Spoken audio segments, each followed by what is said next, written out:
What's the thing that scares you the most? Confined spaces and blood particles in the air, the dark, that coral thing that's been staring at me since I came in here. Chris, I'm scared to death.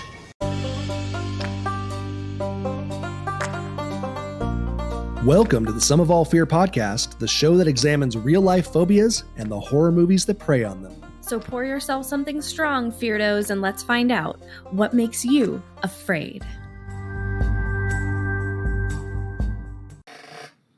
Yeah, I think it may have been a little bit more cohesive. Right. I don't know. But, you know, what do you do? What are you gonna do? What are you going to do? I got my coffee.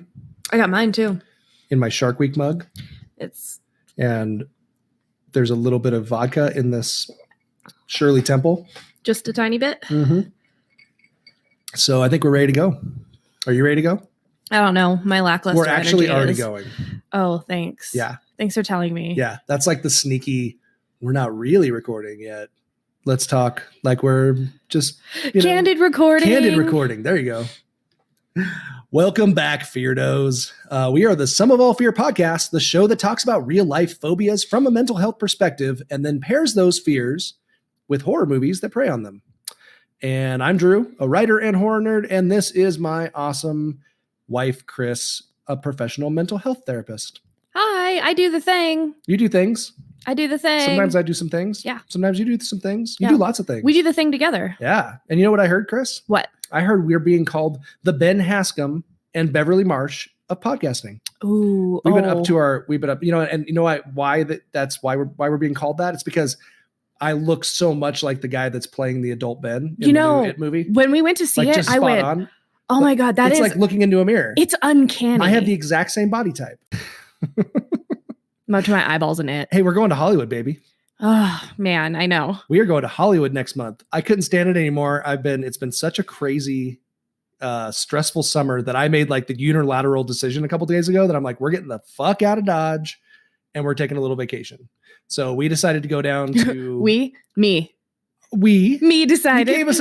We gave a couple of options. There was a couple of options. Although out of the options, I would prefer to go down to LA. There's so much to do, especially during the Halloween what kind of vacation you want. time of year. You got to have if you're going for if you just want to go sit in nature and do nothing for a few days. I kind of wanted to do that. Which I kind of wanted to do too. But it's also October. Right. And it's Halloween time. And I was like, where can we go for some great Halloween horror stuff? We're going to Halloween Horror Nights at Universal Studios. One of my staff members was talking about how they used to live in the town that Halloween Town was based on from the movie. Oh. I think it's a little it's not Salem. West. I think it's a little west of Portland, cool. Oregon, and she said that they do Halloween crazy hard stuff up there, and it's a lot of fun. fun. We're going to Halloween Horror Nights, which I've been wanting to go to for a few years, and they've got some killer mazes this year. Did you get the tickets? What's that? Did you get the tickets? I did get the tickets. Oh, thank you. Okay. Yeah, the tickets have been bought. Okay, I wanted to make sure that they have a Stranger Things themed maze this year. They have an Us themed maze. They have Killer Clowns from Outer Space, which is apropos. Ghostbusters. It's gonna be super fun. Ghostbusters, House of a Thousand Corpses, Wolfman versus Frankenstein, Creepshow, The Walking Dead, and then they have a couple of original ones as well. So I'm excited. And we get to do at night the Jurassic Park ride. Yeah, they have some of the other rides open, and that's going to be badass. So it should be really fun. And then also Screamfest is going on that week, which is a film festival that I've been wanting to kind of maybe check out when I was down there. And that's at Grum's, right? Chinese theater? At the Chinese theater, yeah. I don't think it's called that anymore. It's Grumman's? Grum's? I don't know. Now it's called I always just do it's called the TLC Center Theater or something now. It's not but it's the same Minute Maid Theater. Yeah, something. Exactly. US Cellular Theater. Sprint Wireless Theater. Yeah, exactly.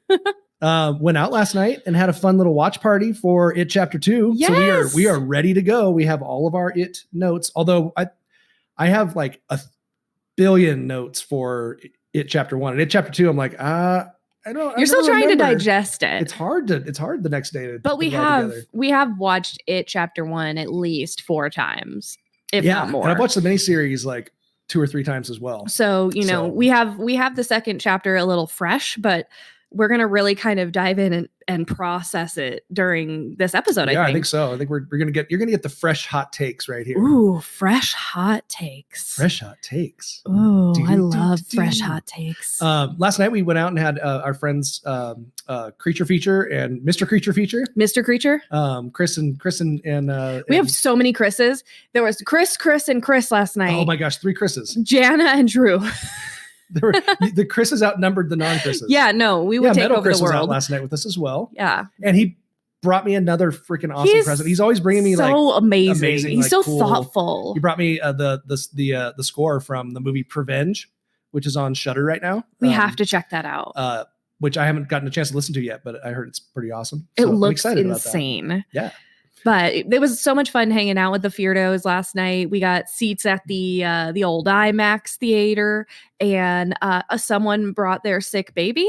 Oh yeah, what was up with that? There's literally like a baby in there, and the baby is sick, and it's coughing, and it's an older baby too, not like a toddler, like a toddler-esque, like not walking maybe. Who does that? But it was coughing and sneezing like wildly during the whole thing, and I'm like, first of all, it is very late Poor baby. for a child exactly who is ill, and also it is very loud in here. Do not bring your babies to the movie theater. I'm sorry, like you should. There's no reason to ever bring your baby to a movie theater. Like you can wait a couple years when that baby's old enough to go to a movie. Oh, well, before then it'll just come out on VHS. Or you can get a babysitter. VHS. You can get it'll come out on DVD. A VHS. Wait till it comes out on VHS. I was looking at your VHS shirt.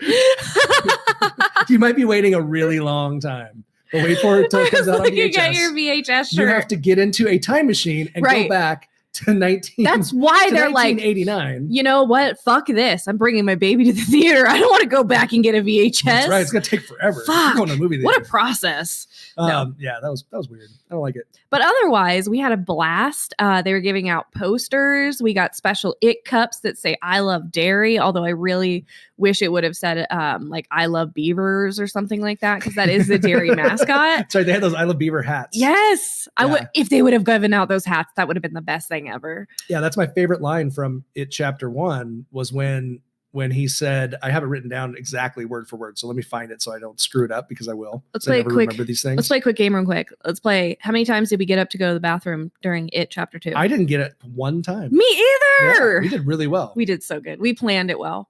Yeah, my favorite is when they're in Ben's room in chapter 1, and they're looking at all the historical documents on the wall, and Ben says, Derry started as a beaver trapping camp. And Richie says, still is. Am I right, boys? Am I right, boys? High five. And Finn Wolfhard, I fucking adore that kid. He's really, amazing. Really he is so good. All right, guys. Well, if you like the show, we need to get into our clowns here soon. I know we're itchy. So much it to get into today. If you like the show, we'd love to get to know you on social media. So come join the conversation at Some of All Fear Podcast on Facebook.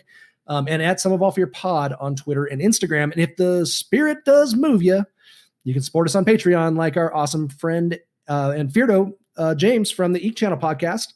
Go and check it out. It's a badass podcast. And our friend Toby from McKinney, Texas. Oh, I do want to make a note. Eek Channel podcast, they did a post this week about mental health. And I just wanted to give a big shout out to them, because this world of horror can be very misunderstood, and the folks who really are into horror can be very misunderstood. But he spoke so candidly about his experience with just wrestling with his own stuff lately. And I just wanted, that's awesome. I just wanted to say that I appreciated that so much. And with Toby and her husband went to an CLOWNS boyfriend. I'm not sure boyfriend. I'm sorry. I'm not sure what the marital status is. Significant other that partner that attended with her. I don't know the story, but Toby went to go see it at an all clowns showing. All clowns showing at you Alamo had Draft to House. Go as a clown. Yeah, you had to dress as a clown to go, which I think is a really, really fun. So we have some idea. Amazing Feardos out there. That's right.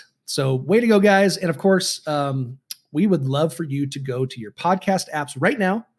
Like, pause the show, wander over to your podcast app, and give us a rating and review. It just takes like 2 seconds. It's like the quickest thing in the world. So hold on. All right, we paused. Do it now. Now. All right. Did you do it? And then if you do give us a rating, and we'll give you a shout out. And if you give us your address, we'll send you some stickers. Yeah, totally. So, and you can do that anyway. You don't even have to like us.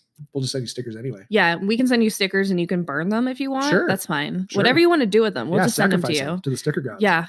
Oh, great sticker god. I bow to thee. I will burn this terrible podcast stickers in front of you. Burn, terrible podcast, burn. Are you ready I'm ready. to move on from all this rambling? Let's do it.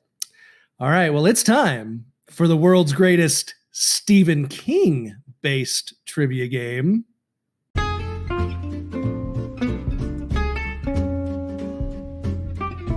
What the fear? You say it now. What the fear? There you go. Okay, you have to say it like that. Why don't you like me calling it the Stephen King podcast? Well, because The Stephen King podcast. Should be called the Stephen holy King podcast. shit. We've had like 5 episodes on just Stephen King, so maybe we should be called like the Stephen King podcast. Well, There's already like 20 of those out there, though. That's true. That's true. There are a lot. By the way, big shout out to the Stephen King cast and the Losers Club. I listened to a lot of those this week. Good podcasts. Check them out. Definitely have a lot of way more in-depth and way more knowledgeable of the King than I am. Sorry. So this is the Stephen King based trivia game this week because we switched it up. We decided to do something different. The What the Fear Stephen King edition trivia game. Okay. What the Fear Stephen King edition. And I'm running this show this week. You are. And so I'm going to give you basically a trivia question about Stephen King's movies. About the King himself. About Stephen King's movies. I'm staying just to movies, right? Stephen King movies. So you don't even have to go to the books. You don't even have to be that That's diehard. good because I'm not that knowledgeable. I've read a good handful, but But we'll see what you can do with this, and we'll see what the folks at home playing along can do. How many questions knowledge. are we going 3. through? Just 3? Just 3. Just 3? Just 3. Oh man. Just a little bit. All right. Little bit of Stephen But I like King. trivia. I know. I can play trivia all day long. But I don't want to sit here and just beat you down and berate you for my lack of knowledge. For your lack of knowledge. What if I get all? I mean, what if you picked like really obscure stuff? I'd be super turned on if you got it all. Wow. All right. You just lit up. That was so funny. Let's go, Google. I got a computer in front of me. Wow, that was like I'll secretly be typing. That was like Pavlov's salivating dogs right there. That's right. Conditioning. What? Okay, are you ready? Blinky. Horror Horror Virgin. Check it out. Horror Virgin. Okay, give me some Stephen King trivia. Okay, so your first one is, what film features the taunting phrase, "Chow down, wide load"? What film features the taunting phrase? What film adaptation features the taunting phrase, "Chow down, wide load"? Oh boy. Okay. We hear a lot of taunting phrases from it, right? I am going to say flow down here. Let's see. Let me before I answer just off the cuff, because I have an answer that was in my head. I need to think about this for a second. Is it a pretty major Stephen King movie adaptation, or is it like, was it made for TV? Was it what are we talking here? I don't know. You don't know. Okay, good hint. I'm not the movie person here. You are the resident movie expert. Was this from and I'm guessing I can't ask you like the decade that the book came out either? Probably not. Okay. I've been concussed too many times in that area of my brain. I do poorly with dates. Chow down, wide load. Gosh. Chow down, wide load. Is this a horror movie? No, I'm serious. Duh. There's quite a few that are not horror. Did Stephen King make not horror? Lots of non-horror. What's not horror? What are you talking about? What is not horror? I mean, Shawshank. Shawshank is horrible. That is the horror horror of the jail system and inequality. Stand By Me isn't horror. That is horror. That is the horrors of childhood. It is all horror. Horror. You're a whore. You're a whore. I'm going to say Thinner. Thinner. That was a good guess. And or Stand By Me. I was hoping that you would guess Thinner, but it is really Stand By Me. Damn it. Stand By Me was my second guess. It is Stand By Me. And that was the one that I first popped into my head. And then I was like, no, maybe it was. I didn't say Stand By Me afterwards. You right did. afterwards, like immediately afterwards. I know. I was trying to give you two answers so I could get it right. I know, you That was fucking pretty good, cheater. though. That was pretty good. I'm actually pretty good. I had it as my second guess. No, that was really good. There's a lot. And I liked your pre-questions too, your precursor questions. I liked that. Yeah. Yeah. Even though you had no answers for them whatsoever. I just like saying, I don't know. I don't know. I don't know. All right. Try again. You Okay. are showing your true colors. Mm-hmm. Okay, number 2. Whose pinup poster does Andy Dufresne first put on his wall in Shawshank Redemption? So Very well known. it is Sophia Loren. No. Hold on. I can get this. It is oh man. Oh, what is her name? You can do it. You can do it, honey. I believe in you. Come on. Fuzzy Britches. Fuzzy Bridge. That's what he calls her in the movie. What? She's wearing like a loincloth type thing. What's Fuzzy Bridges' name? Gosh, why can I not? Isabella? No. Gosh, it's something like that though, isn't it? Not Isabella. I want to say Isabella Rossellini, but that's not right. Is it? Why are you looking at me? I'm not going to tell. I'm poker face, poker I can't face. think of it right now. It just slipped my mind. Okay. I had it like right there, and then it went When I away. say it, it's you're gonna Italian, right? Or is it Anne Margaret? Maybe. It's not Anne Margaret, is it? No, that one wouldn't be construed as maybe Italian. Oh, okay. Who is it? Raquel Welch. Raquel Welch. Damn it. And that's why only Raquel. I'm like, maybe that could be construed as. No, I was for some reason but- I had Sophia Loren stuck in my head. I don't know No. why. Okay. Bummer. All right. You can redeem. Fuzzy Britches. I'm pretty sure that's what he calls her. Fuzzy Bridges. That was the best. I'm pretty sure. Damn Okay. Your third and final one is a multi-parter. Multi-parter. Are you ready? I'm ready. Okay. Name as many movies as you can that take place in Castle Rock. Ooh. In Castle Rock? In Castle Rock. Needful Things? Yes.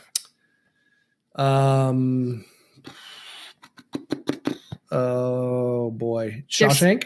There's 6 of them. Yes. Shawshank Redemption. Okay. Needful Things, Or 5, I Shawshank.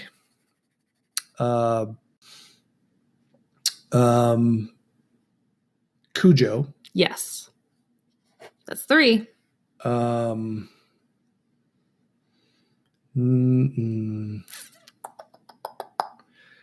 Boy. Any hints? No. No? You're not gonna give me any hints at all? No. Wow. I gave you hints for phobias. You Only- don't give me any hints? I can't what am I supposed to say? I haven't seen like half of these. And I don't even know, Are you saying you like- can't give me hints because you don't know what they are? Yeah. And like That's- one of them would be super obvious. The other ones I'm like, it's a thing, but I've never seen it. Gosh. The other one is Takes super place in The other Castle one is Rock. super obvious. Super obvious. Like a bigger, more familiar. More familiar. Yeah. So we got Shawshank, right? Needful Things, Mhm. Cujo. Mhm. Would I get another one? There's 3 more. No. There's 3 more. Oh boy. Boy, everybody likes this like dead air in between answering questions. Yeah, I know. But you know, what are you gonna do? What are we gonna do? They're all answering along with you. I know they're They're screaming, screaming at you. at me. What the fuck, man? Oh man. I mean, you could just say uncle. It's not Pet Cemetery. No. Yeah, because that. And I could just dominate Yeah, I'm you. gonna go uncle. I'll go Uncle? Yeah, I mean, Yeah, I mean, all I right. don't want to keep us going here forever and ever. So you were missing Stand By Me, Damn it. Dead Zone, Yep. and The Dark Half. And I knew all those. So- I knew every single one of those. And actually, it's what's funny is those are I've never. Well, Stand By Me came from a short story, but Right. but I've read The Dark Half and I've read The Dead Zone. See, I've not read either of those. I could not bring those. I could into my life not for some tell you reason. what those are about. I would do horribly on this. Needful Things is one of my favorite of his books. Yeah, it's a pretty good one. But It's really good. well, pretty good job on the What the Fear Was there any Stephen King two-part? But edition. you said it was a two-part question. No, I said it was a multi-part answer. Multi-part answer. Oh man, I wanted another question. It is a multi-part answer. And you answered some parts. So we're diving into our Stephen King based part of this phobia, which we're doing. This is part two of coulrophobia, which is the fear of clowns. We've been up to our fear balls in clowns. Her black fuzzy little fear balls. Yeah. But we are going to do a phobia section, right? You have some other things you want to talk about with the phobia itself for a little while before we get into Stephen King? Yeah, there's some stuff that we could explore. I mean, there's always deeper that we could go into these things. And so today we'll talk about some stuff that I heard from a really great podcast called American Hysteria during an episode 6 titled Clown Panic. Or they're going to say clown panties. Clown panties. Falling off our clown sex. Our there sex you go. You theme from last there week. you are, just being a sex clown. Dude, you said clown and panic and panties are very close. Don't look at me like I'm some sort of pervert, all right? You are. Gosh. You're not some sort of. Whatever. So let's get into it. All right. We're going to dive into our phobia for today, which is part 2 of coulrophobia, the fear of clowns. Well, I'm funny how? I mean, funny like I'm a clown. I amuse you. People hate clowns now. I hate clowns. I don't like chicken, and I hate clowns. I hate that clown. The hell is wrong with you? Oh. I hate clowns. Clowns! I hate clowns! Why are you yelling at me? Whatever, make me a bicycle clown! I'm Krusty the Clown, and I don't like you. Hey, clown. Clowns. Clowns. Clowns! Clowns. Except clowns. Not much anymore, except clowns, but that's just common sense. Well, I'm Pennywise the dancing clown. What's the matter, kid? Don't you like clowns? Why? Don't we make you laugh? Aren't we fucking funny? You best come up with an answer, because I'm going to come back here and check on you and your mama. If you ain't got a reason why you hate clowns, I'm going to kill your whole fucking family. But where are the clowns? Send in the clowns.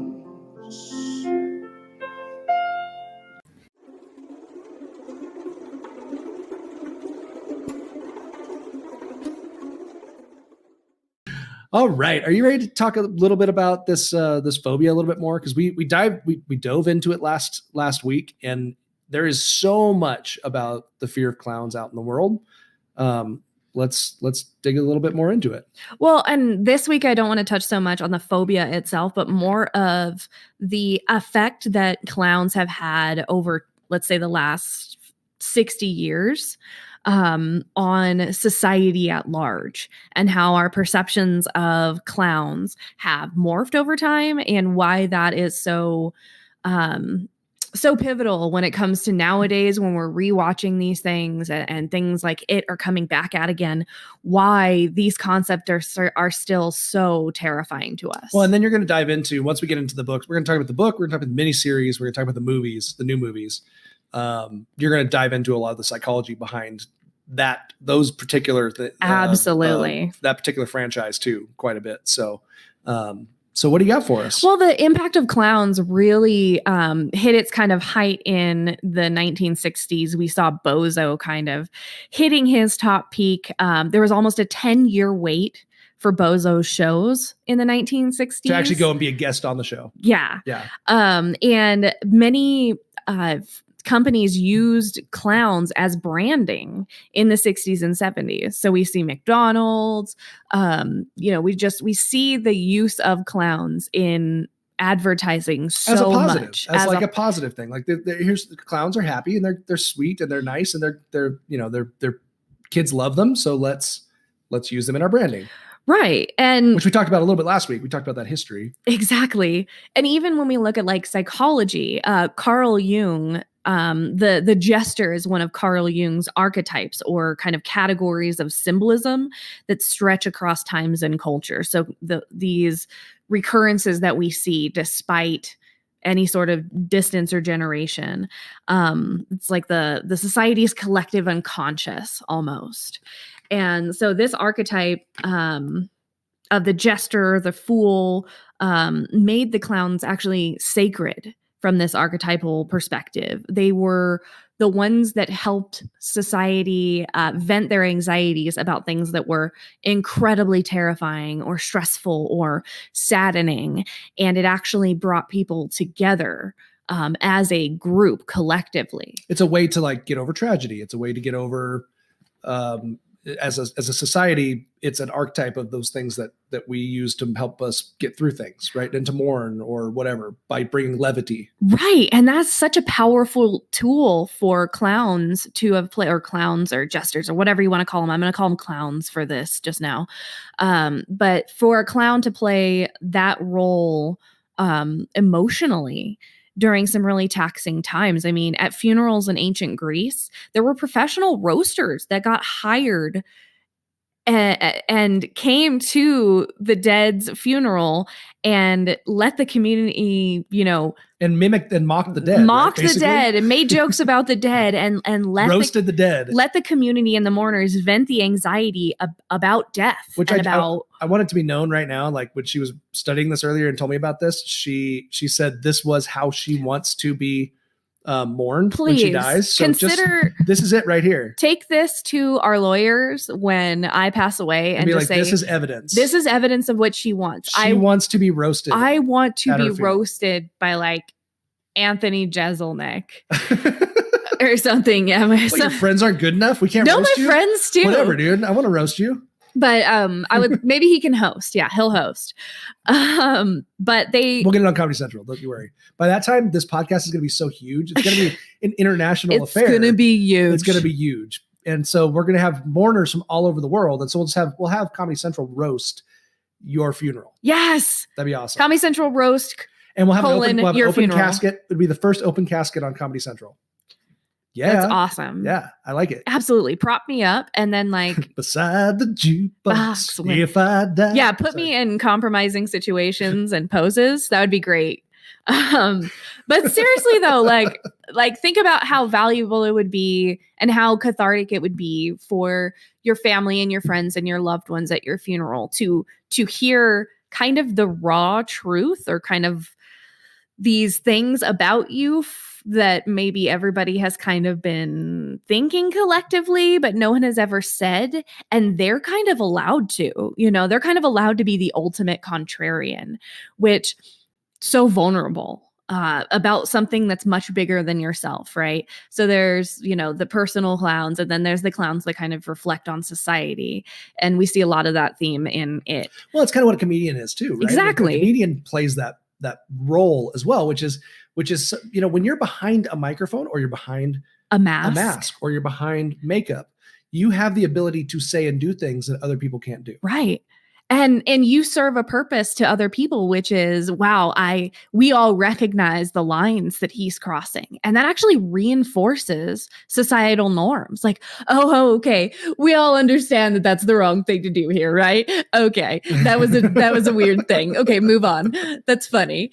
That's kind of the role that they play. And yes, no, clown, you're not supposed to grab that woman's breasts. No, but clowns. We understand that's okay, but clowns can do it because they can have like a ball in their pocket and then be like, and then people laugh. Ha! It's not, assault. No, I'm just kidding. Did you hear that, clowns? No, I'm not endorsing clown sexual assault. Sex clowns. There's a very interesting sex clowns website too. Just don't Google it. Oh man, there was a great article you sent me. Yeah, I sent you some great stuff. Great article about a sex clown. More about kind of the role of this jester in all kinds of cultures. Native Americans, the Hioka, that was their clown. It was he was actually considered to be one of the wisest people in the group because he kind of saw everything and then framed it in a way that everyone saw it And it was simultaneously a little bit line crossing, but also very wise, like pointing out things that might have been deeper than, what anybody would be willing to risk to point out. Right. Because at risk of offending or questioning the status quo, questioning something that's going on in their society or whatever's going on. So which is really interesting because that's so true. Yeah, these jesters really play the role of questioning the status quo. Do we really want to be that clown? They're very played up, but do we really want to reflect that in ourselves, in our everyday lives? We'll start calling comedians just clowns. Right. Make me a bicycle clown. Make me a bicycle clown. Their role largely before the 1970s was to ensure that the community examined itself and to keep us from being too complacent, to remind us that in easy and hard times, what is truly valuable in very interesting ways that humiliate and also humble us. And that kind of causes a little bit of anxiety, like, we shouldn't be laughing right now. But it also forces us to confront that feeling of anxiety, especially as they go further into, their jesting. It's one of the things going on in our culture right now is that there's a huge segment of society that doesn't like self-reflection. They don't like to look at the ugly things in culture and figure out ways to confront those things. They like to pretend like they don't exist, right? Or make them disappear. But they're there, and we need to confront them. And this is whether or not we like it. And this is one way that as a culture we can confront those things in a big way. Absolutely. We're always hearing about a comedian that gets in trouble for saying the wrong thing, and honestly, every time that they do that, I'm like sharing their stuff because I'm like this person's that's the person I want to listen to because they're the ones who are crossing the lines. And when you cross the lines, you're making everybody stop and discuss the line. Absolutely. Is the line where it really should be? Why is that line there? Why is that line there? So it's a very important role in society. And the more and more we become censored or unable to express those uncomfortable things in society, the more and more divided we become as a society. Oh, absolutely. Absolutely. It completely divides us. This confronting of things that bother us and confronting of issues that are difficult, especially by the role of a jester, really allowed the community to come together as a collective whole and make decisions. Really interesting. What a great I'd never thought about that. I never thought about connecting those kind of dots to what a clown does and what that kind of person serves and how that person serves society. Yeah. And now, unfortunately, that's not the role that clowns directly serve. And we can kind of relate that to a really funny clown named Gacy, who kind of ended the era of the lovable clowns. Right. And we talked about Gacy last week. We all know who Gacy is. And we know why did that kill? It kind of killed the lovable clown in our conscious. But what I don't think I expressed well or really understood until I kind of dived into it more was kind of the ramifications of his behavior were reflective of the moral panic that was occurring at the time. So we were seeing a lot of panic regarding homosexuality and HIV. We were seeing stranger danger panic. We were seeing the satanic panic during that time. And here came a clown wearing, small society member guy, child molesting and killing, also society member who owned a business, mostly teenagers, whatever, children. And the media really exploited his kind of juicy clown hobby, very Pied Pipery, like that's how he be scared. That's be how aware. he lured them in, was because he was like this Pied Piper clown, but he never killed in his pogo form. No. That would be breaking the code. They do think that he did say that he put his clown costume on when he had people tied up like in the house to taunt them and do things to them. Oh, gross. Because he would keep them for days sometimes, and But then after that, the because I know that kind of stuff because it's weird. I'm weird.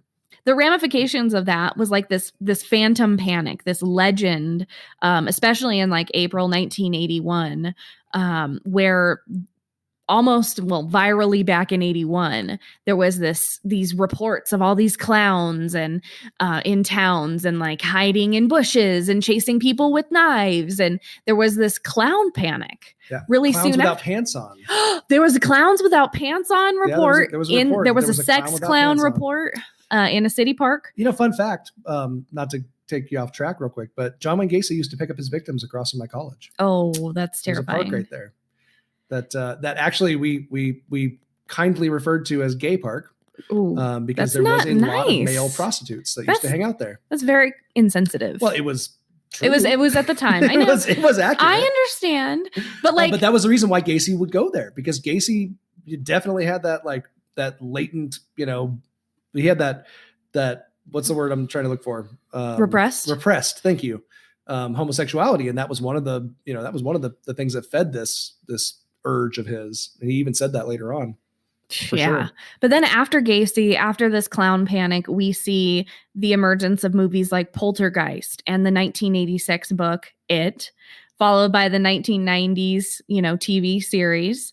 And that in and of itself, those few years of high intensity hysterical panic about clowns and the perceptions of clowns changing. By 2008, we see a completely different view of clowns and also a generational fear of the clown persona that really has informed our present notion of clowns. Yeah, I mean, our kids don't now think of clowns in any way, but they're not inviting anymore. They don't see them as like, oh, a clown is a fun thing to go see. And I mean, not that they wouldn't go to a circus and they'd get freaked out, but they don't think of clowns in like, I'm going to sit around and I'm going to have a clown for my birthday. Right. No, never happened. Now, our 11-year-old who's obsessed with It right now, like he wants to watch the movie so bad. And I guess I'm probably going to let him watch it, I think, because he wants to see it so bad.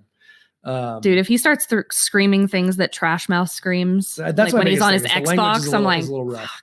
But he's obsessed right now. Maybe he wants a clown for his birthday just for shits and giggles. That might be cool. Yeah.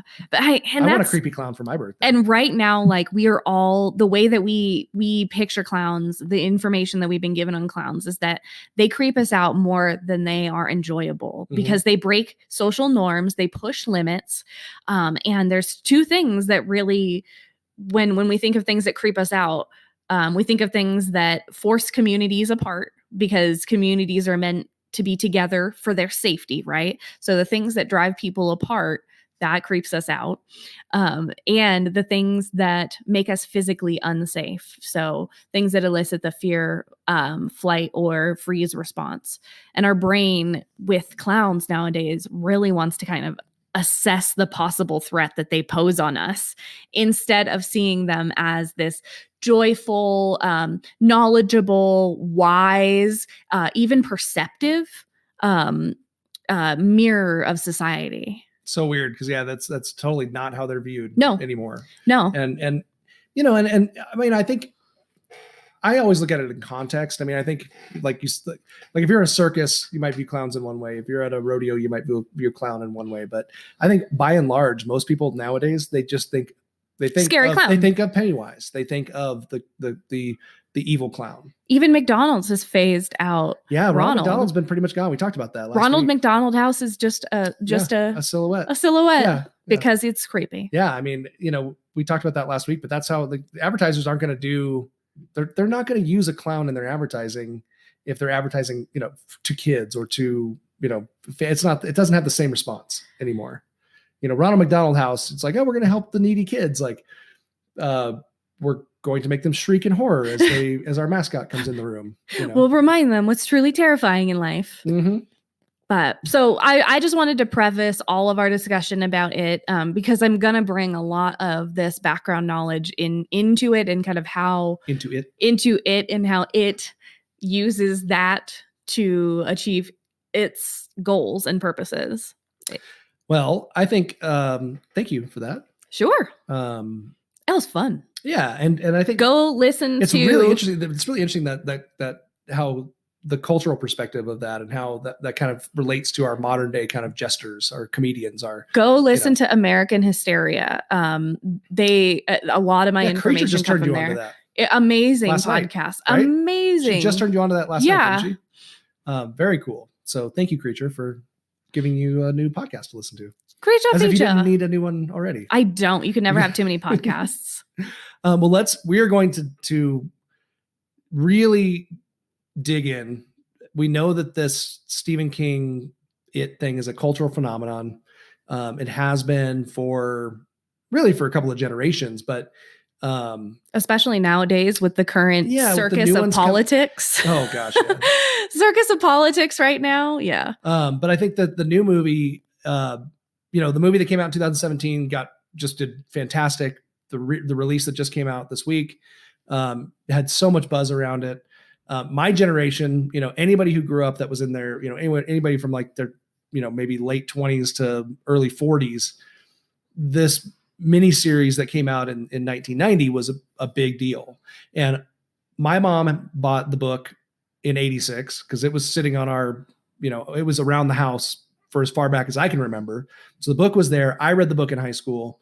I think for a lot of people, it was the first introduction to horror, and is kind of the basis for a lot of our discussion about clowns, for this evil clown stuff. And it really was the thing that took it to the culture. Absolutely. Outside of Pogo the Clown and John Wayne Gacy and all that stuff, Stephen King's It was the thing. Now, last week we talked about Killer Clowns from Outer Space, and we talked about Terrifier, and there are so many other clown movies out there. What was the one that you watched recently? Well, I'll go ahead and talk about it now. I was going to wait until the next segment, but we'll just dive into it in the next segment. But I did want to mention this one because it was so fucking good. And I had never seen it before. And it's a movie from 2012 called Stitches. It was on Netflix, right? Yeah. It's on Netflix right now, but it's an Irish film. It is amazing. It's funny. It's freaking body horror, gory, great gore, good use of CGI, like really fun use of CGI. Clowns. Fantastic storyline about a clown, like a clown who gets killed by a bunch of kids, that comes back when they're in high school to inflict revenge, but it creates this whole mythos around clowns that like is the most unique story I've ever seen. And and uses traditional clown stuff, like uses clown gags in the kills. So he's like blowing up dude's head like a balloon. Like a balloon. He's the red nose. He tosses his red nose out and it goes sniffing around for his victims. He pulls a rabbit out of a dude's throat. That was rad. Stuff like that. I mean, it is just really smart and really well done. And honestly, original, unique. Went straight up to the top of like my favorite clown movies. Like, nice. I don't know if it's like my favorite, my like very top, but it is right there, man. It is so good. So Stitches 2012, check it out. I wanted to make sure I mentioned it because it was so deserving, and I wish we had a chance to kind of dive into it more. Maybe we will, down the line somewhere. But we give it 2 meaty fear balls. 2 big old meaty clackers, man. Big old meaty clacker fear balls. So, but with that, we are going to go into our It talk. So let's go into our, I guess we can call it honorable mention, but it's kind of all flowing together. So yeah. We're going to have the book. We're going to talk the miniseries. We're going to talk the 2 new movies. So let's talk our honorable mention. I guess the 1986 novel, It. Hey, Chris. Hey, Drew. Have you ever thought about starting your own podcast? Why, yes, I have. When we were trying to get this podcast off the ground, we had a lot of questions. Like, how do I record an episode? How do I get my show into all the apps people like to listen to? How do we make money podcasting? The answer to every one of these questions is really simple. Anchor. Anchor is a one-stop shop for recording, hosting, and distributing your podcast. And best of all, it's 100% free and ridiculously easy to use. And now, Anchor can match you with great sponsors who want to advertise on your podcast. That means you can get paid to podcast right away. In fact, that's what I'm doing right now just by reading this ad. Right now? Right now. Right now. Right now. Right now? That means if you want to get a podcast going and make money doing it, go to anchor.fm/start. Join me and Chris and the diverse community of podcasters already using Anchor. That's anchor.fm/start. We can't wait to hear your podcast.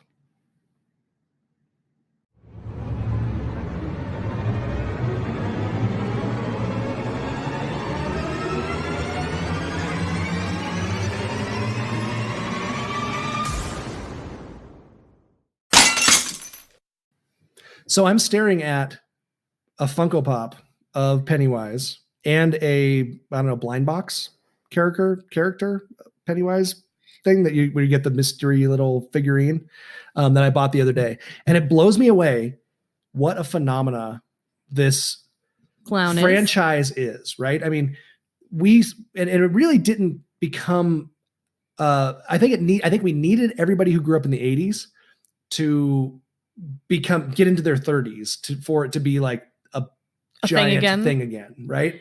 Because we had this. Do you find that weird? We had this thing, right? It was 1986 book that came out. So it came out when we were like 5 years old or 6 years old or 7 or wherever we were born, or maybe just born, like in your case. And then we had the miniseries that came out in 1990. So we had these two phenomena: the book, which most of us didn't find until we were in high school, or junior high or high school.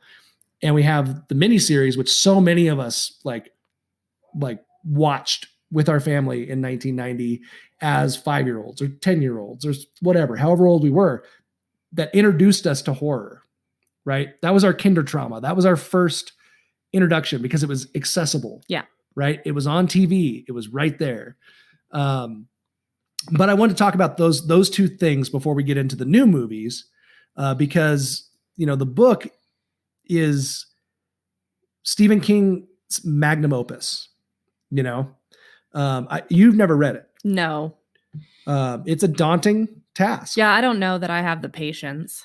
It's a daunting task. I mean, it's 1,138 pages. It's King's second longest book. Damn, Gina. And it's less than 20 pages difference. Shorter, than The Stand.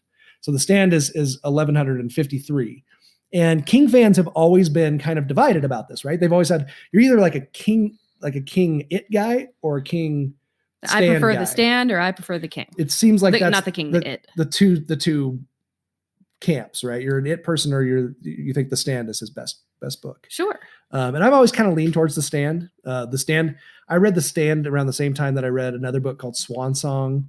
I was really into apocalyptic. I love the apocalyptic stuff. So I really liked those books, and they stuck out so much, but it was right there too. I mean, I was reading all of those. I really had a glutton for punishment apparently in high school, and I wanted to read 1,200 page books. Do you find it odd that the release of It kind of coincided with the release of the newer version of It in 2017? That's almost 27 years. Oh, I know. Right. That was crazy. Yeah. I think and what's funny is it was totally coincidental because they had been working on it for years and trying to get it like as a go, the new one. But I find that funny because it's awesome. Same theme of this childhood trauma that kind of follows us into adulthood now, and we're reconfronting it as different people, but also the same people. And King himself called this book his final exam on horror. That was his quote, because it really is so vast and it encapsulates so much. And the book itself is not about, it's not a book about a clown. It's not a book about it's a book. It's not a book about a clown. It's a book about fear. It's a book about friendship. It's a book about the sins of the parents being visited upon their children, which is a very biblical concept. Generational trauma. Yeah, generational trauma. It's a book about loss of innocence, creativity, from childhood to adulthood, all these loss of innocence, loss of creativity, all these things that are really interesting themes that we see pop up as people, and I think this book encapsulates so many of those themes, which is why it's become so influential. He did a great job at making it a metaphor for a lot of things so that it really hits home, aside from the fact that there is this creepy clown that chases some kids and then adults around, Yeah. And so a couple of facts about this book. So it was written in it was written from 1981 to 1985, which was smack dab in the middle of Stephen King's cocaine years. Oh, hey. So from 78 to 86 is what we refer to as written the faster cocaine then? years. He should have wrote it a lot faster. Well, while he was writing it, he was also writing Cujo, which he says that he does not remember writing. by the way. He literally says, you I wanna be do that- not remember writing Cujo. Don't you want to be that good at something Right? Be where that you're good like, that you just be like, I don't know, it sold millions of I copies. was so drunk and I never read it yet. that I don't even remember writing it. Is but, it good? But, you know, I saw the movie. It sold like 10 million copies. I heard everybody hated the ending. So he wrote during that time from 81 to 85, while he was writing he released Cujo, he released The Dark Tower, Gunslinger, the first book of the Dark Tower series. He released Pet Cemetery. It's a little book that some people have heard of. Nah. Christine, another little book turned It's on your shirt. It is. Oh yeah, that's it's right. on the very top. Because John Carpenter directed it. This is a John Carpenter movie stack VHS shirt. from Studio House Designs. I think that's what it's called. Studio House. It's a rad shirt. It has all of John Carpenter's books. John Carpenter's movies stacked up like VHS on top of each other. Very cool. Yeah, Christine is one of them. The Talisman was another one, and The Cycle of the Werewolf. So he, during this time that he's writing this 1,200 page, tome about this clown and all this crazy shit going on, he's also publishing all this other stuff at the same time. He was very productive. Ridiculous. Cocaine, a hell of a drug. If you want to be successful as a writer and a prolific writer, you need to have a cocaine years. No, don't do that. No. Is that not? Should I not be promoting that? No. That's not healthy. I'm a writer. I'm trying to. I know you're trying to find yourself. Myself. But let's not go down the Scarface path. I'm gonna go mounds of cocaine to get better at my writing. No. Damn it. For some reason, I feel like it will just be more disjointed. So hey, have you read this book? No, I know it's 85 or not 85. It's 50s and then 80s and then 50s and then 80s and then turtles and then Indians, and Native Americans, and then the 1800s, and then crazy crawling fortune cookies, and yeah. There was a lot of drugs. What mixed into this? So if you want to be successful, do drugs. No, come on. That's not going to be a good just movement. Have my public service announcement. I'm speaking to writers. Do you know what King's inspiration was for this, though? No. On his coke-fueled inspiration. I can only imagine. He was walking across a bridge, and he thought of the Norwegian fairy tale. One does. The Three Billy Goats Gruff, which Norwegian fairy tale that deals with a troll under a bridge, which I remember reading as a kid. I don't remember what it was about, though. There was a troll under a bridge, and Three Billy Goats Gruff had to come, and they had to pass, and the troll said, "You can't pass until you pay the troll toll to get through this boy's hole." Always sunny in Philadelphia. Toll if you want to get to that boy's hole. Damn it, that just relates so much to the weird shit in this book. Right. Damn it. Sorry. This is the second time we've recorded this section too, because we're both a little bit sick, so we're both in this weird fuzzy world. It's pretty hazy. You got sick head. So, but yeah, he saw the bridge and thought man, this would be a great time to write a alien entity takes over a town and lives underneath it in the sewers book. Why not? And by the way, he's also a clown, or likes to show himself as a clown. Well, I mean, yeah, Gacy wasn't that much after that, or before that, I should say. Well, yeah. But he says Gacy wasn't an inspiration.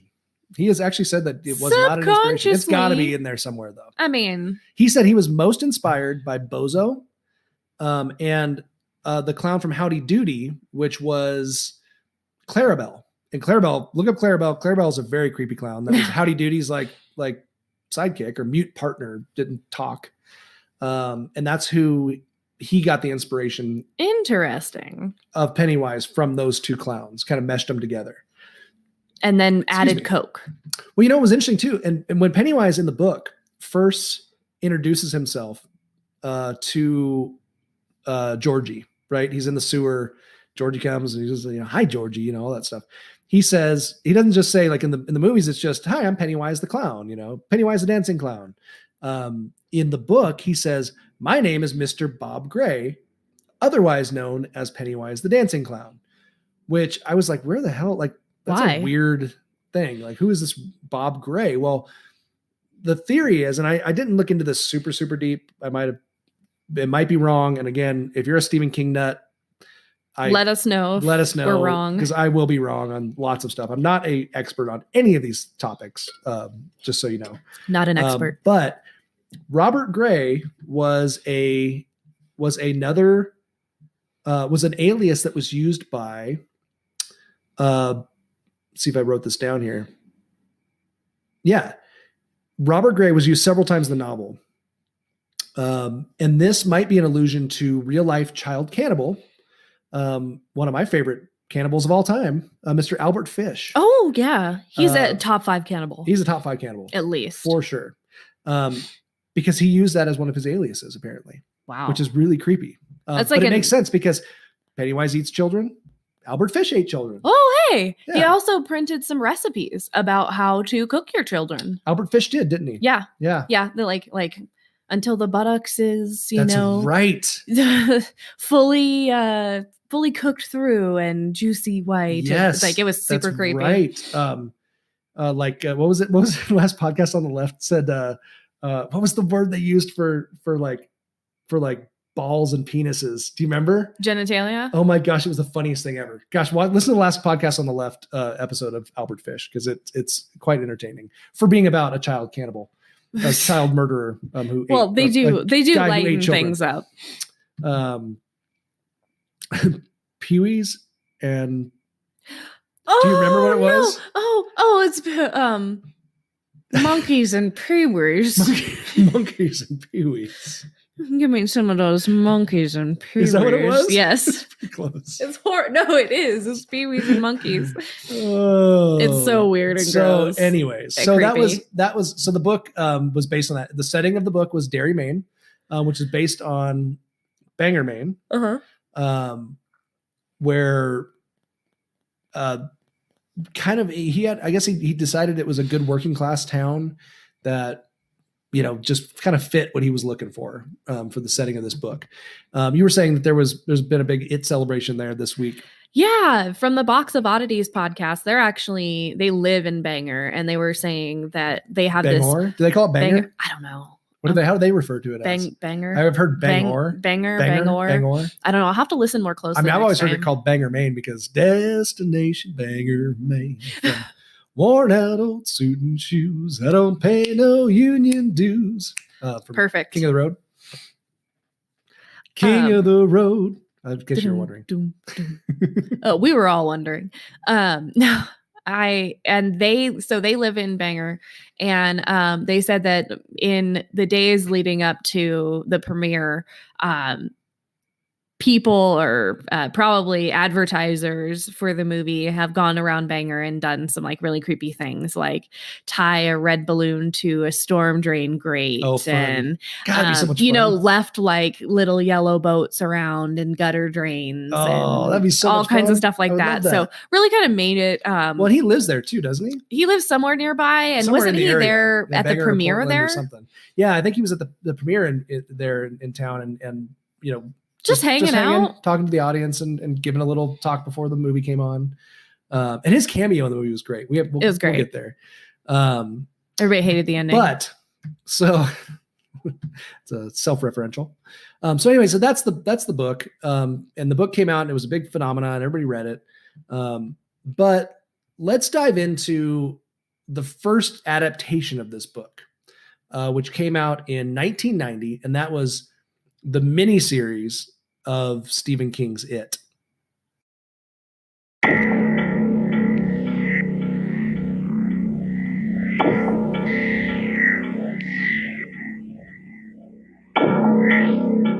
Why are you guys anyway? We're sort of a club. Yeah, the Losers Club. You want in? Yeah, I do. Hey, we're 7 now. Lucky 7.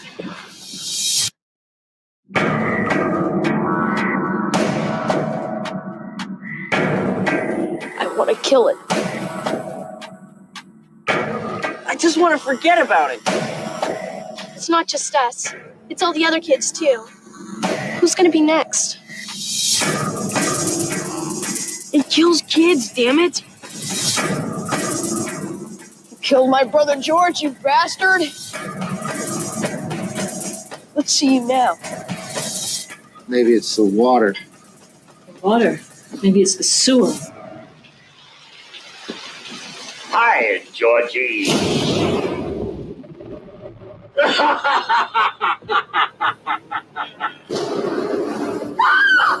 You're not real! You're not real! Was it Pennywise? Big white guy, red nose, about 75 feet tall, mouth full of razor sharp teeth.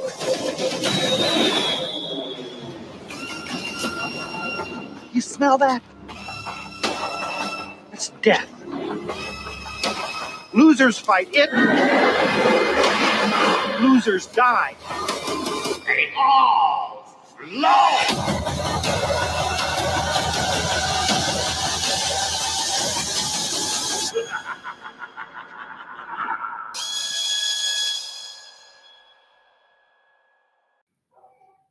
And see, everybody saw this when they were young, and I never saw it when I was young. You were deprived. I mean, I had like maybe snippets of it, if it was on like a rerun somewhere, maybe I passed by it, but it always just didn't interest me. I was like, nah, I'm good. And I would pass it up. So I didn't really get introduced to it Did you not until like Clowns? recently. Was this, or did you just not think it was worth your time? Both. Like one of those, like, what would I rather be doing with my time right now? Well, I remember, and this is the same way with The Stand. I don't know if we just watched a shit ton of TV when I was a kid. We must have, because I don't remember missing any major. I don't remember missing any major events when it comes to television that everybody references. Like, oh my gosh, like, do you remember that thing? Like, yeah, I totally saw it. Yeah, I watched all of those. So, wow. So when this came out, we watched it as a family, and I remember it very well because I was, 9 years old. So I was like the perfect ripe age, perfect age for this kind of thing, and a rewatch of it, it's dated, it's super Bill's ponytail, a little cheesy. Bill's ponytail's a little rough. Some of the special effects are a little rough, but some of the music montages are a little rough. But at the same time, you have to put it in context, right? And I still love it. I still love what it did for everybody to kind of introduce them to this story. It was directed by Tommy Lee Wallace, who did the much maligned Halloween 3, which has now become a major cult classic. Like it's almost like some people's favorite Halloween movie now, even though it has nothing to do with Michael Absolutely Myers. Nothing. And I love it too. 6 more days till Halloween, which is great. Season of the Witch. And then he also directed Fright Night 2, which I can say that I have never seen, but I actually did. You buy it? I have it. Yeah, I think I bought it last week. Nice. In the I go to the used bookstore and they have DVDs for great prices. 3 for like $10, and like if I see something I might want to check out, I grab it. And he also edited the original Halloween and the original Fog, which is also nice. on my Both shirt. of them. Yeah, those are on my shirt. Oh, my Halloween's on my shirt. Yeah. Too. But it was starring Tim Curry, which you cannot fucking go wrong. Icon with Tim Curry. He looks so good in makeup. Amazing. And you know what's funny? One of the things he said when he got this role was he told them that he did not want to do a lot of makeup. Whoops. And he was like, no, in makeup the entire time. The whole time, and like long like process of putting the makeup on and all that stuff. It also starred Harry Anderson, who was a fantastic comedian, who passed away not too long ago. And I always remember him because he was on Night Court, the show Night Court. And I really liked that show. I was a big sitcom kid. I watched every sitcom. You watched everything. I watched everything. I really did. I was like Mikey TV from fucking. Oh no!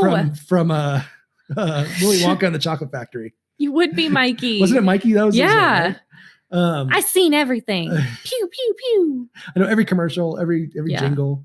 But Harry Anderson. The thing I also remember is my parents. One of their best friends used to manage I can't remember if it's the Comedy Store or the Laugh Factory, but one of the big LA comedy places.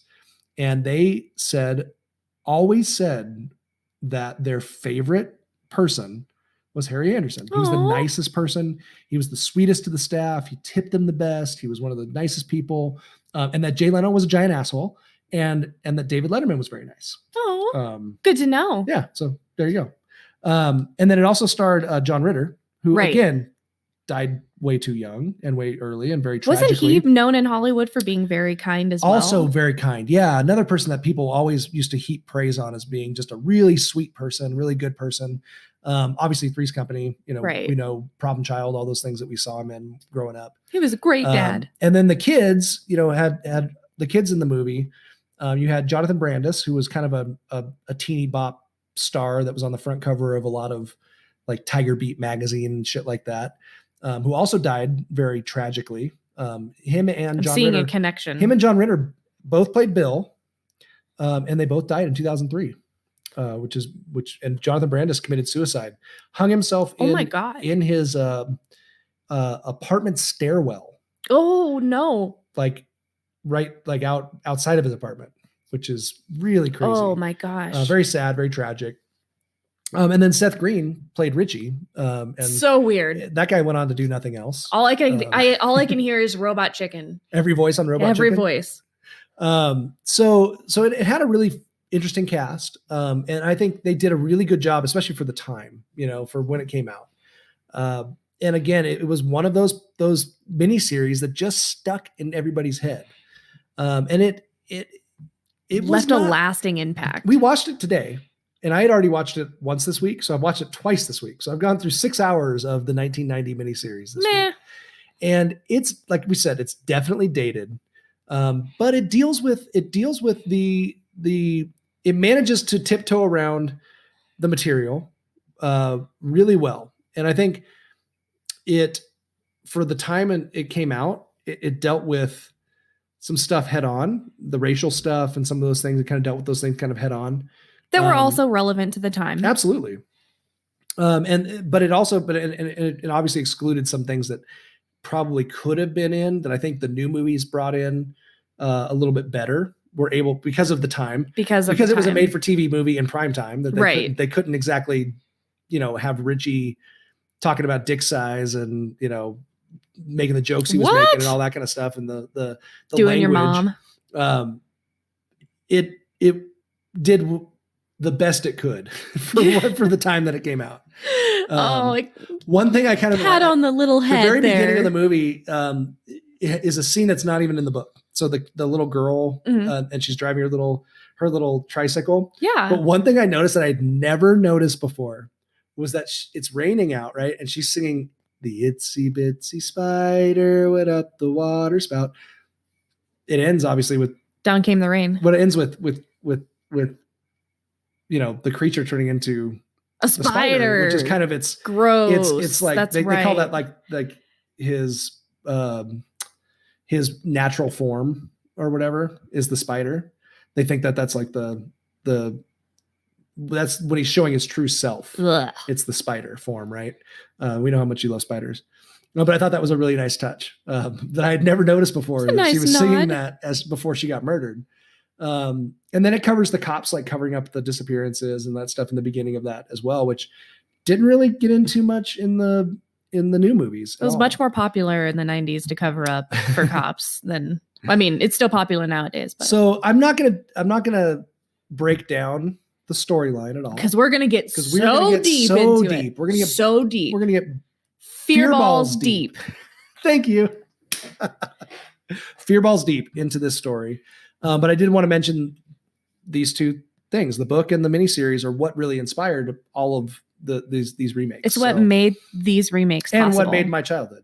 Oh, you know, when I picture the scene with Georgie, I still see Tim Curry's face, and Tim Curry did such an excellent job as Pennywise, and he was very traditional clown, right? Which what's funny is, I don't think traditional clown would have worked in the new movie. No, I don't think so because either. nobody thinks of traditional clown. They just think of scary clown. Right. So they don't think Bozo anymore. So Bozo can't be the basis for the clown.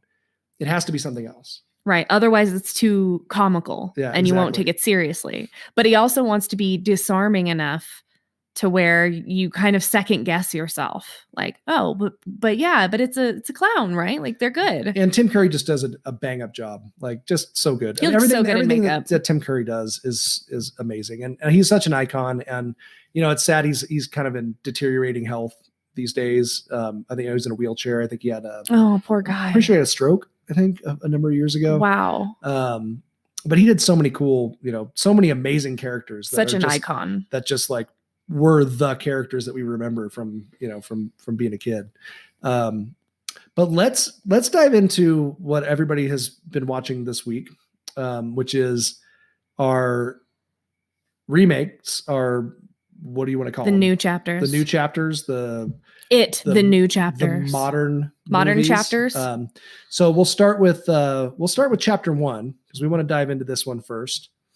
So let's roll the trailer on 2017's It Chapter 1. When you're a kid, you think the universe revolves around you. You think that you'll always be protected and cared for. Then, one day, you realize that's not true.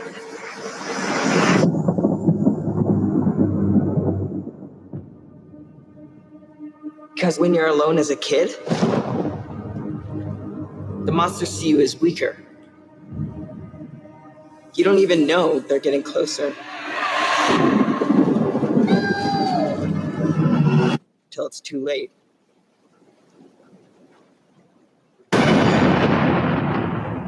Here, take it.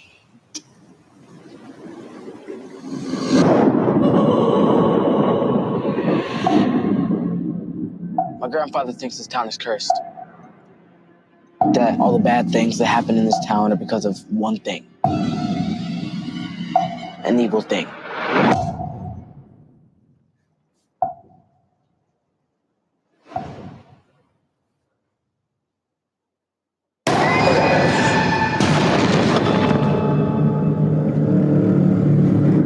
Bill, if you'll come with me, you'll float too. I saw something. The clown. Yeah, I saw him too. You'll float too. What happens when another Georgie goes missing? Or one of us? You'll float too. Are you just gonna pretend it isn't happening like everyone else in this town? If we stick together, we'll win.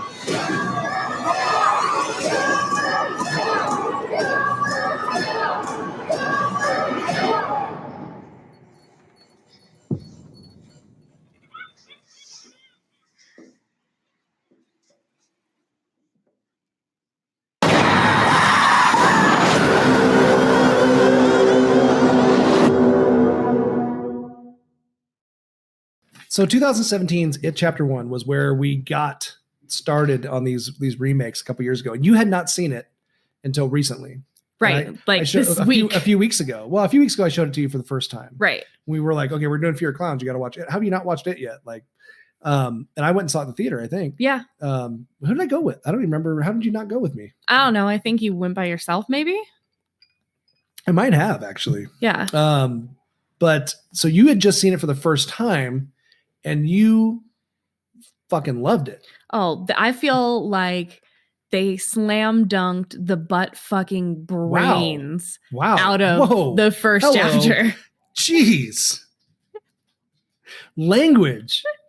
I can't describe how good I felt like the first one was. You were a big fan. I was a really, really big fan. So 2017, we got this part 1, directed by Andy Muschietti, where we mostly focused on, in fact, we completely focused on the kids. The kiddos, so the book goes back and forth. So the book goes kids, adults, kids, adults, kids, adults. And we have all these, and we have little side stories that come up, and little side characters. Like there's a lot about the bully, Patrick. There's a bunch about the pharmacist's daughter. Yeah. I mean, various characters pop up and they have longer segments in the book, but mostly it goes kids, adults, kids, adults. So the whole thing. So the big battles at the end against it, the creature, happen at the end of the book for both the kids and the adults. That's weird. So for us, though, watching the movies, if you haven't read the book, you're getting this stuff that happened as the kids. It's chronologically. Right. And then the second one is going into what happened as the adults. Sure. Although a lot more flashing back to the kids than probably should have taken place. Well, and I love how this one did do that, because it really emphasizes the beginnings of fear, kind of the roots of fear, where it starts, what it does once it gets implanted into our psyches. Well, let's break down, because I want you to talk about everybody's fear in this book, because you have kind of a good psychological perspective on each individual character. The movie starts out with, Bill is sick. He's up in his bedroom. He doesn't want to go outside and play with Georgie. And Georgie wants to go play with his little toy boat. Right. So Bill helps him, make it, but he's like, nah, I'm not going to go outside. Seal it up. I'm not going to go outside. We've all seen this scene, right? And Georgie opens the basement door, goes down and gets all the stuff that he needs to make his boat, and then goes and runs outside, and he's all excited in his little yellow slicker and lets the boat go down the gutter, and then it goes down. Then he face plants into in the movie. He face plants into there's some Schadenfreude there. I don't know why. Like, it's just like kid going. I think it was on the Horror Virgin that somebody was like, I really thought that was hilarious. Like him just hitting that caution. It was so unexpected, and I wonder why. And now I can't watch it without laughing at that. But I didn't even think about it the first time. I wonder what the purpose of that was, because I mean, it served a function, or else he wouldn't. That's how he didn't catch up to the boat. Oh, because that's right. He hit that, and that's what delayed. He made him running late after the boat, and it made him not be able to grab it before it went down in the sewer. Okay. So then he goes and he meets Pennywise, right? Pennywise, I'm Pennywise the dancing clown, and they start chatting. But it's really interesting. When you first see Pennywise here, his eyes are yellow. As he begins talking to Georgie, his eyes transfer to blue, which is actually Bill's eye color.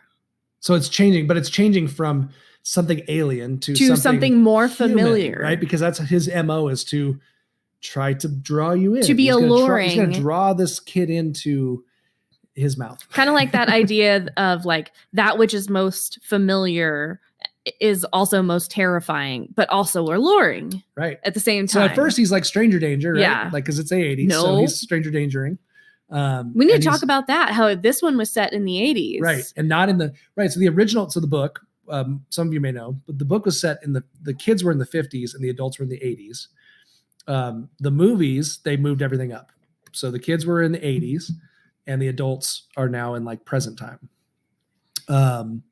So Georgie, we all know, gets his arm gnawed off, gets pulled down the sewer, and becomes Pennywise food. Nom nom. Feeds the it. Then we flash forward. We're like 18 months. Is it 18 months? 18 months, I think. Anyway, we're at school in Derry, and then we meet all of our cast of characters. Right. So we have Bill. He's our stuttering, nice brother to Georgie. Made him a boat. He's our very like, what's the word I'm looking for? He's kind of our leader, responsible older brother. He kind of becomes the leader. Then we have Beverly. She is in the first scenes of the movie. She's called a slut. She's called trash by these bitchy friends. Greta, who's the daughter of the pharmacist. She gets trash dumped on her head in school. Just gross scene. And she's called Beaverly because they're trying to make her out to be this big slut. Just the outcast. She's smoking cigarettes in the bathroom. Then we have Ben. Ben's the new kid. He's the fat kid. Listens to New Kids on the Block, which is not going to get you a lot of friends in whatever junior high or. But he does him, and I love that. He does him. That's cool. Then we have Stanley. Stanley's Jewish. He's a rabbi's son, but can't even recite the Torah, so not a very good rabbi's son. Then we have Eddie. Eddie's got our overbearing mom, who's also extremely overweight, and Stephen King spends a lot of time talking about how grotesquely overweight she is because he loves to give just very long descriptive terms about weight. He's got a weight thing. Yeah. We should go into that, like why. Yeah, I don't know why that is. And nipples, and he loves nipples. Yeah, he loves descriptive long nipples? descriptive talk about nipples Long and nipples descriptive leading nipples. to emotions. I don't know what that is about either. Huh. Which comes up in the new movie. Because that's the seed of emotions that we just saw. Is the nipples. And then we have Richie. Richie is Trash Mouth. Everybody's favorite character. Trash Mouth. He's our loudmouth. He's funny. That's me. I'm Trash Mouth. He's the defense mechanism comic. Yeah. Right? Hey. And then we have Mike. Mike's the African-American kid, homeschooled, not, kind of the last to join the group. Yeah, I think he was new in town too, wasn't he? No, he was the wasn't. homeschool kid. That's right. He's been around a long time because that's right. His parents, dad dealt with some of the tragedies. And then we have Henry Bowers and his band of bullies that are just a bunch of assholes. We can get through this episode, Chris. We can do it. We can do it. Yeah, so a bunch of assholes. So that's kind of our main core group of characters, losers, right? Outside of Pennywise, who's our it creature, which we'll talk about. We'll talk about later as to what that is exactly. But tell us a little bit about our cast of characters and what is psychologically, what are all these guys going through? We also call these guys our so Bill, Beverly, Ben, Stanley, Eddie, Richie, and Mike are what we call the Losers Club. Yeah. Right? Because they all get together and form this band of merry dysfunctional misfits. Yeah. And one thing that's shared by all of them and also the community at large is this idea of shared traumas and what each of them does in terms of coping or repressing or acknowledging or taking action against letting the trauma or abuse cycle in their own lives and also in their town continue. So, for instance, when we look at Bill, does it in the book talk about why Bill stutters? Like what might have caused his stuttering? I don't think it does, because I'm pretty sure he stuttered before Georgie's death. Yeah. So I think it was just something that he had. Like my dad was a stutterer growing up. Big time. Still stutters every now and then. Like even now, he'll still get caught up on an S or something. But when he was a kid, it was like debilitating. It was a big deal. Yeah. So I think it's just something that he had. Okay. I was just curious if very common, very educated people or people who are very intelligent who think highly intelligent. They think before their mind is moving too fast for their lips. Right. So Bill, he really, his fears ultimately boil down to the fear of addressing his own grief about the responsibility of Georgie's death. Right. Like, was I responsible for this? Should I have done more? Could I have done more? Really carrying around that weight. So that's this burden that he kind of carries throughout the story. By the way, we're kind of answering this question because of our podcast. This is what we want to talk about. We want to talk about what makes these guys afraid. Right. Just like because this whole movie is about fear. Yeah, it's really interesting. It's very fear-based. This is a really perfect movie for what we talk about. I did not realize what this movie was truly about when I've seen it before, or not seen it before, but like when I had heard of it before, I didn't realize that it was really about trauma. And so psychological. Yeah. It had so much about how everything preys upon our, insecurities. How your and our fears prey upon your insecurities and on, on dividing you from other people and making you feel alone, because then it can really feed on you. So tell us about Beverly. So Beverly, her fear, or I'm going to say trauma that she is kind of working through, is of course her sexually and physically abusive dad, and emotionally abusive dad. She also is working through the grief of the loss of her mom. And her dad is kind of making her assume the role of the wife. Right. It even gets even more creepy in the book. Yeah. Too. I know there's a lot about like smelling her and they did that. And I know some of that was in the movies as well. Yeah. And so then we look at Eddie. Eddie's is of course his mom's enmeshment with him because his dad actually left them. And so she is very enmeshed in him and very preoccupied with him becoming ill. I'm not sure. Did he leave or did he get sick and die? I'm not sure. So what did they say? He died of cancer? Cancer. Yeah. Cancer was. I think so. And so he too is dealing with some grief, and the mom is dealing with her grief reaction, which looks like being overprotective and controlling and trying to kind of head off the disease at the past. What was that show that was so popular on Hulu recently about the mom who over medicated her daughter and all that stuff?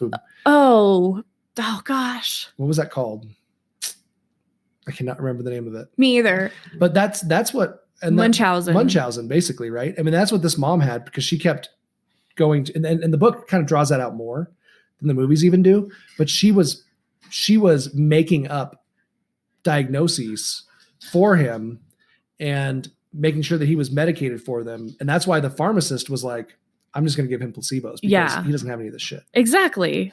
And so that was kind of something that was his trauma. We may not think of that as trauma, but trauma means a lot of different things to a lot of different people. I don't know. That's pretty traumatic to me. I would be traumatized, but that might not be like the first thing we think of, when we think of trauma. We don't think of like, oh, my mom, overly took me to the doctor's office, when really when we look further at the purpose behind it and also the damage that it does to the child and the child's psyche and the child's ability to trust. Well, we see it as he got older, in the second movie and stuff, but we also see that in the book.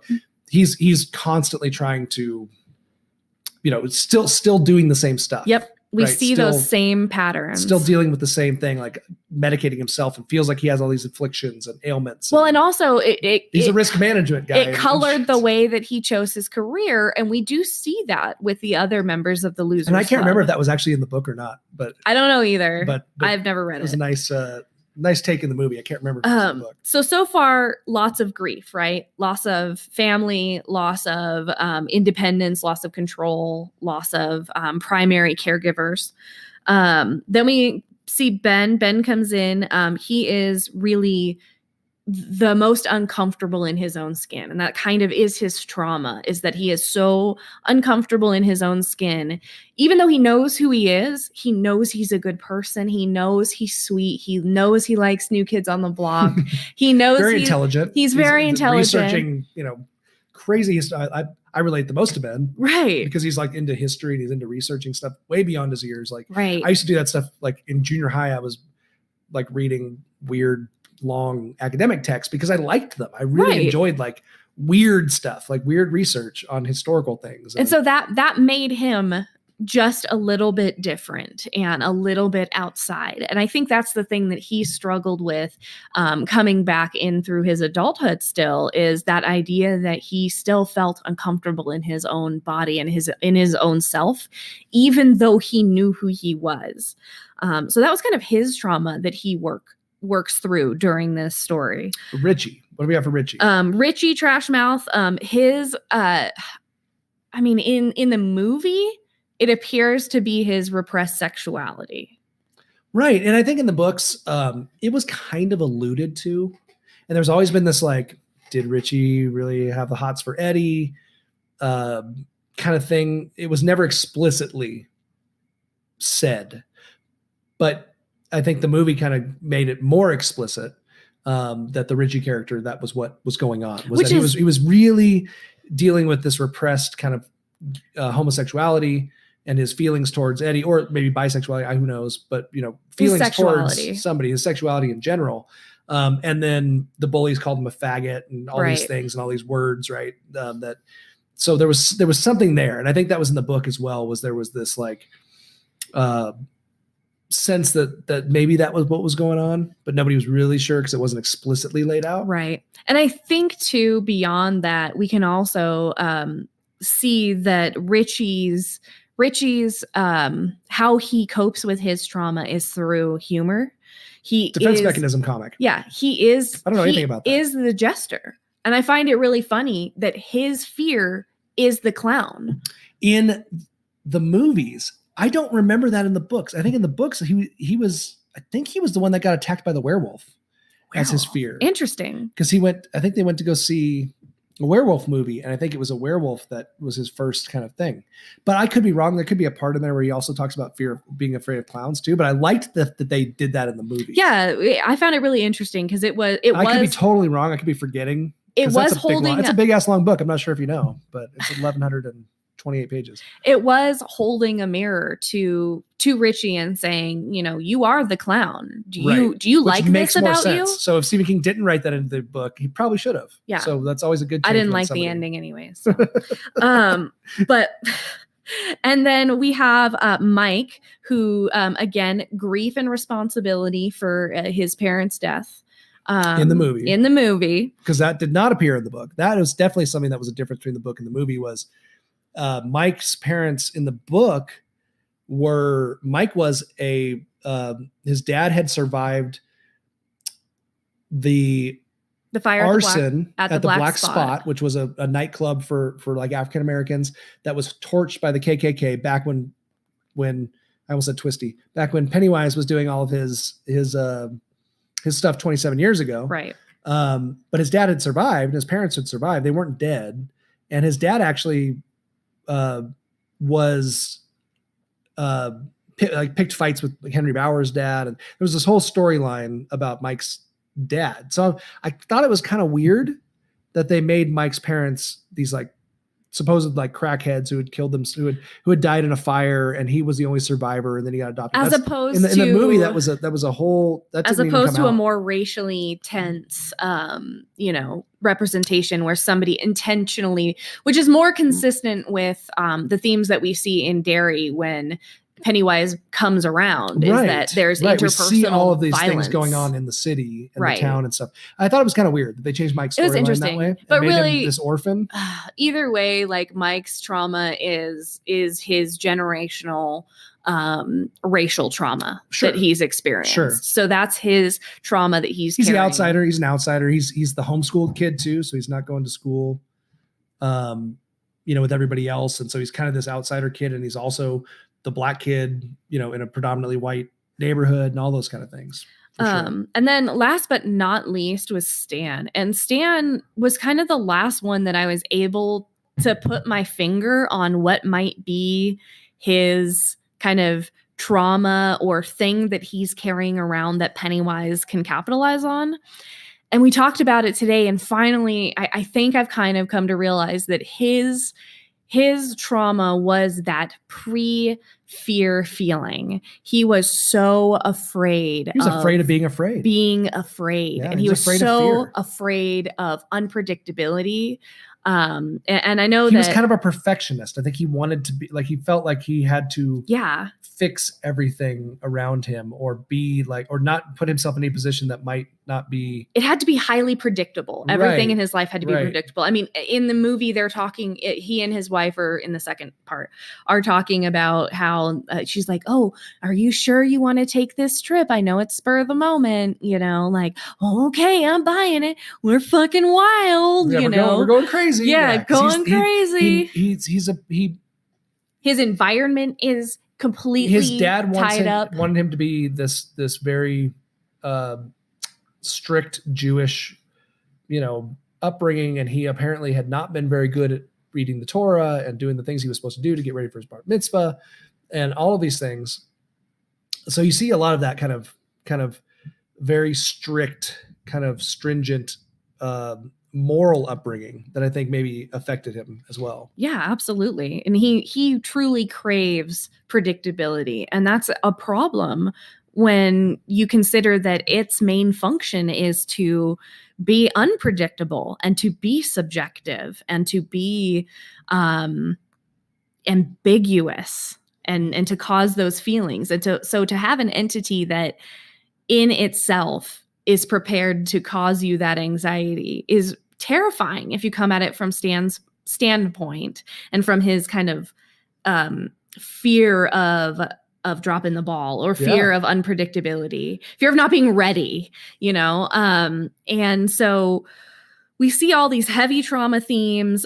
We also know that when it comes to trauma, repetition breeds familiarity. So these things from childhood get repeated over and over, these patterns, and then we tend to, as we're familiar with them, find things in our adult lives that are synchronous with those things and kind of repeat the cycle because those things are familiar to us. Even if they're harmful, at least they're familiar. So these cycles repeat. Mostly in part 2 is when we kind of see them repeating in the adult world, but we see how Pennywise takes advantage of each one of their own individual subjective traumas, and also uses it to divide the group from each other. Yeah, absolutely. And I think that's the whole point of this, right? That this is a what's the word I'm looking for? Allegory, a metaphor, an enemy. I'm trying to think of what Pennywise. What would you call Pennywise? Pennywise is the antagonist, right? Yeah. Of this enemy, and then he preys on fear. That's the point of, he talks about how children taste better when they're afraid. So he has evolved over these billions of years to fuck with them, to figure out the best way to make them scared, right? So that's the best way to make them afraid. If you don't know, the it creature is an alien. It's an ancient alien. It's this monster, and it came to Earth billions of years ago, or a billion years ago, or whatever, on a spaceship, and landed on Earth, and then became part of this kind of ecosystem, and appears every 27 years to feed, and then goes back into whatever hibernation. I guess. He is absolutely a metaphor for the way that traumas transform in our lives, and they tend to linger, often hiding, kind of disguising in the monotony of everyday life until something triggers them, the awakening. Sure. Something wakens them up and they come back to feed on your emotions and flood your brain with all of these old feelings. So we see, and we're this is going to be a long episode, and we apologize already in advance. But we see in this first movie, we see this band of young kids. By the way, Richie, who plays, what's his name? Finn Wolfhard. Who plays Richie. Fucking great. Also a great porn name. Sophia, it would be a great porn name. Sophia Lillis, who plays Bev, also really, really fantastic. Good. Honestly, every kid role is really well done. Yeah. Like the kids outact the adults from part 2. Like, whoo. They knocked it out. The first one knocked it out of the park. For sure. In terms of telling the story and kind of gearing it up. Although when we get to part 2, we'll kind of talk about maybe what we wish they would have added in the first one. Yeah. And I think so, we're not gonna be able to get through like walking through this movie, but we see these kids going through, most of you have probably seen it. And if you haven't, go see it and check it out. And then you'll know the storyline, but they go through this bonding experience where they're dealing with the bullies at school. They're dealing with their own individual fears that Chris just talked about. They're dealing with, and then they are dealing with this entity, this alien, this thing that's coming at them and presenting them all individually with their fears. Right. So we see, Eddie, who's the hypochondriac, Pennywise comes to him as a leper. Yeah. Because because that's like the dirtiest possible thing that, Eddie could possibly come in contact with. Right. So he comes as a leper first, and then he shows him his form as Pennywise. He comes to Bill as like his brother, right? Yeah. Draws him in as Georgie. Right. And then appears to him. He comes to Richie as a clown. Yeah. Right. Cause he's scared of clowns in the movie. He comes to Stanley as, what did he come to Stanley as? I don't remember. Stanley was the lady. That was my the horrible lady. That was my scary one. The scariest one for me in the first movie was the lady in the picture. The very creepy kind of surrealist. Right. And you had an interesting take on that. You thought that was because she just is not quite right. So he didn't like it because she's surreal. She's very not the way she's supposed to be. That's where I got kind of the idea that maybe Stan's thing is order and disorder, in terms of his kind of traumatic.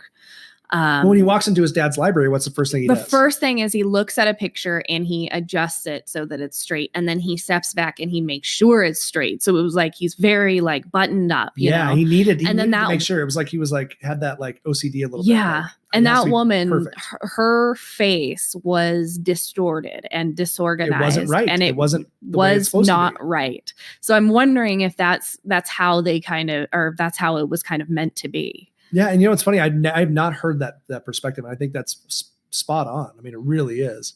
And then, he comes to Mike. As the first time Mike sees him was as a clown too, as he's getting beat up by the bullies.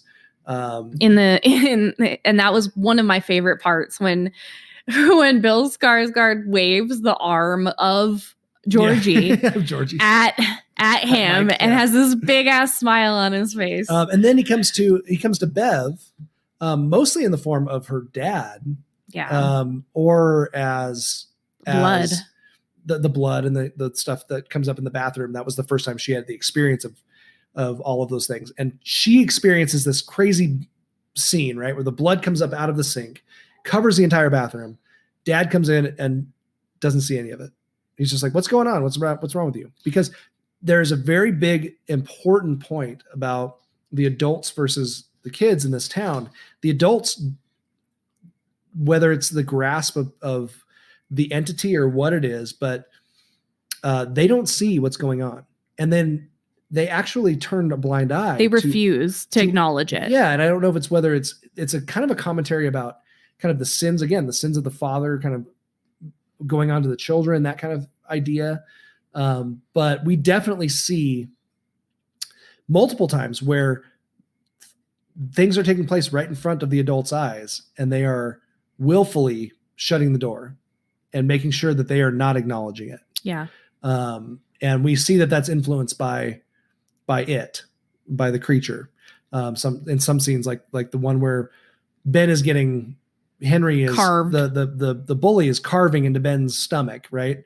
And the car drives by and the people just turn away and don't pay attention. And then the balloon not my problem. Balloon comes up in the back seat. So we know that they're influenced by this evil. Well, we know that they're perpetuating the cycle too. Yeah. They're behaving from a place of fear that has disconnected them from the ability to want to help in any of those situations. Yeah. They would rather just, nope, not today, Satan.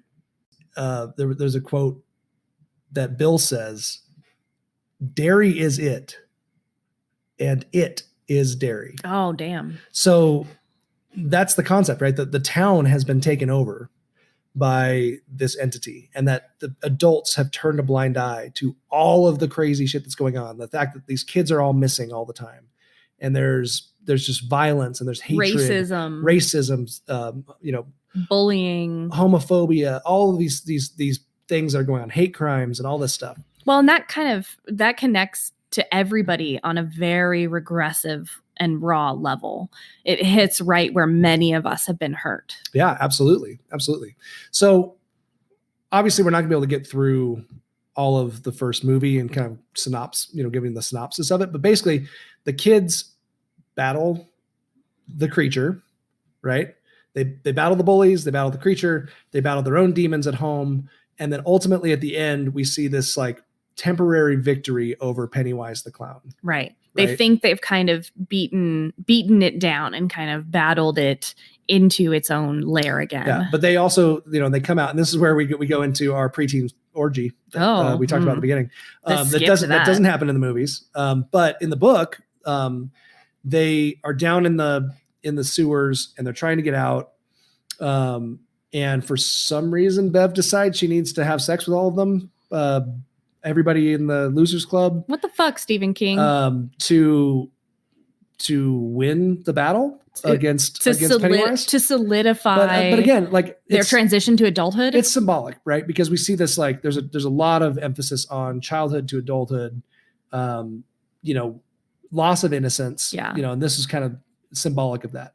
But then what we see in the movies is they come out and they have this like blood oath, right? They take this blood oath, they cut their hands, and they make the pact with each other that they are going to, if this ever comes back, we're going to come back here and we're going to take care of it. Which is really interesting because, like, if you think about actual trauma, if you did that, like, okay, if this ever comes back up for us, we will all come together and address this together. This trauma. That's really interesting. Yeah, I mean, and then because they know, right? They know that they're the ones who have battled this thing probably more than anybody else has. And they know that if this comes back up into this town, we're just going to see more missing children. We're going to see more. Well, it's just the cycle's going to repeat itself. The cycle's going to repeat, right? It's repeated they've figured out this cycle is repeated for generation and generation, generation.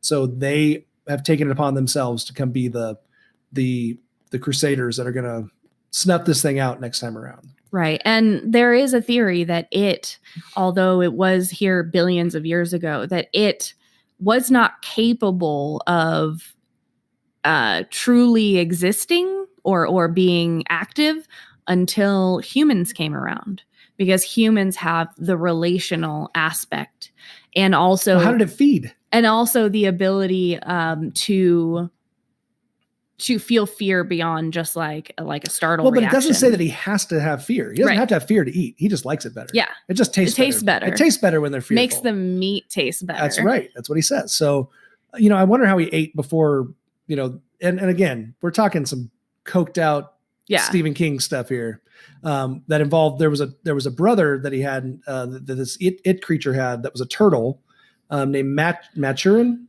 Something like that. That comes up in some of his other novels as well, in the Dark Tower series, that, is like the antithesis of he barfed out he's the like world. the good, it's like the good versus evil. It's like God and Satan kind of concept. Yin and yang. That comes into play in the book as well, which I thought was going to come into play some in the second movie. But everybody said that the second movie was so bonkers, and I'm like, fuck yeah, we're going to see some weird turtle shit. And there was like one turtle reference. Yeah, and it was, There's more turtle references, I think, in the first one. Yeah, right. Chapter 1. So let's get into, so we end the movie with the blood oath. Pennywise crawling back into the well, kind of falling apart a little bit, going down into the sewers, falling apart a little bit. Definitely took a shot, the kids losing his power, losing some of his power because the kids took back their, basically weren't afraid of him and was stood up to him, had this moment, and then took this oath. And then we kind of see this movie end, and we set ourselves up for chapter 2. So let's dive into it. The new movie, because I know that's what everybody just went and saw this week. Really enjoyed it. Went and saw it last night. So let's play the trailer for It Chapter 2, 2019. Something happens to you when you leave this town. The farther away, the hazier it all gets. With me, I never left. I remember all of it.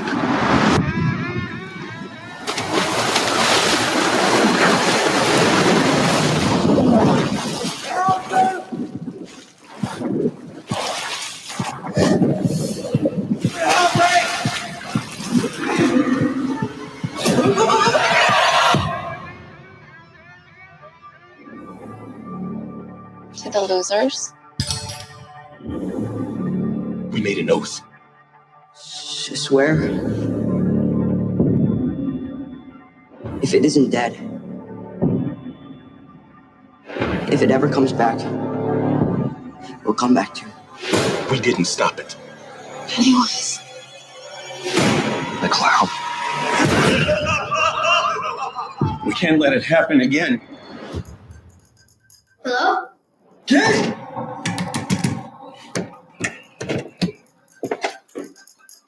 Hello? Kid! Hello.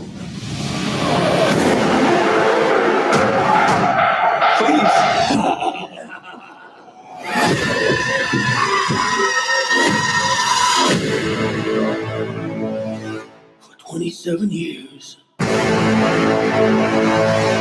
dreamt of you. I I craved you. I missed you. We need to finish it. For good. I've seen all of us die. It consumes us from the inside until we don't have a choice anymore. You lied. And I died. You lied. And I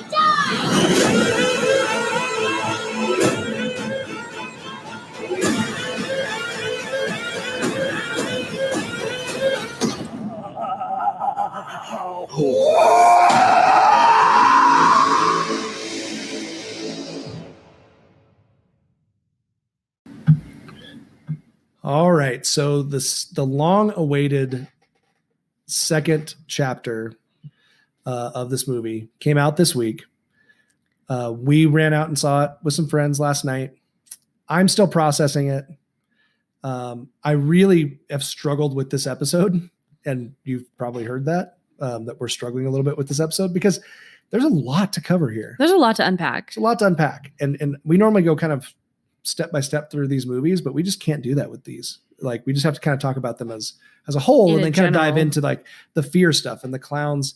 You know, we haven't really even talked about Pennywise as a clown that much. Although because that's not really the point. It's not really the point. It isn't. Because Pennywise takes on multiple different. It's the glitter. Yeah, it's the thing that it's the thing that he realized was the thing that's going to scare the kids the most, but it's not really his But it form. also draws them in. You know, it's almost like the safest thing. So let's talk real quick though.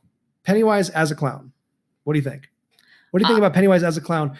Bill Skarsgård's clown versus Tim Curry's clown. Let's put this shit on the board right now. In chapter 1, the recent one, absolutely my favorite version of Pennywise. Chapter 2 had a lot more CGI as opposed to just Bill Skarsgård and his face and his wacky eyeball and kind of just his mannerisms and kind of him relating, you know, under the bleacher scene where he's relating to that girl and kind of drawing her in. That was very familiar, like the Georgie scene, and that felt very genuine and creepy as opposed to all the CGI. But I also understand the development of their trauma and their trauma reactions. Well, and Pennywise grows takes over time. Those various different forms and does a lot of different stuff, which we see in the first one too. But I agree, there wasn't enough Bill Skarsgård in this one. I think there could have been a lot more. I just wanted to see like just him, you know, interacting with these folks. So we have the first one is about the kids, second one's about the adults. Still got a lot of kids in the second one. There's a lot of flashbacks, but we have these guys. They've gone off and they've done their own thing, right? So we've got Richie, who is now a stand-up comedian, right?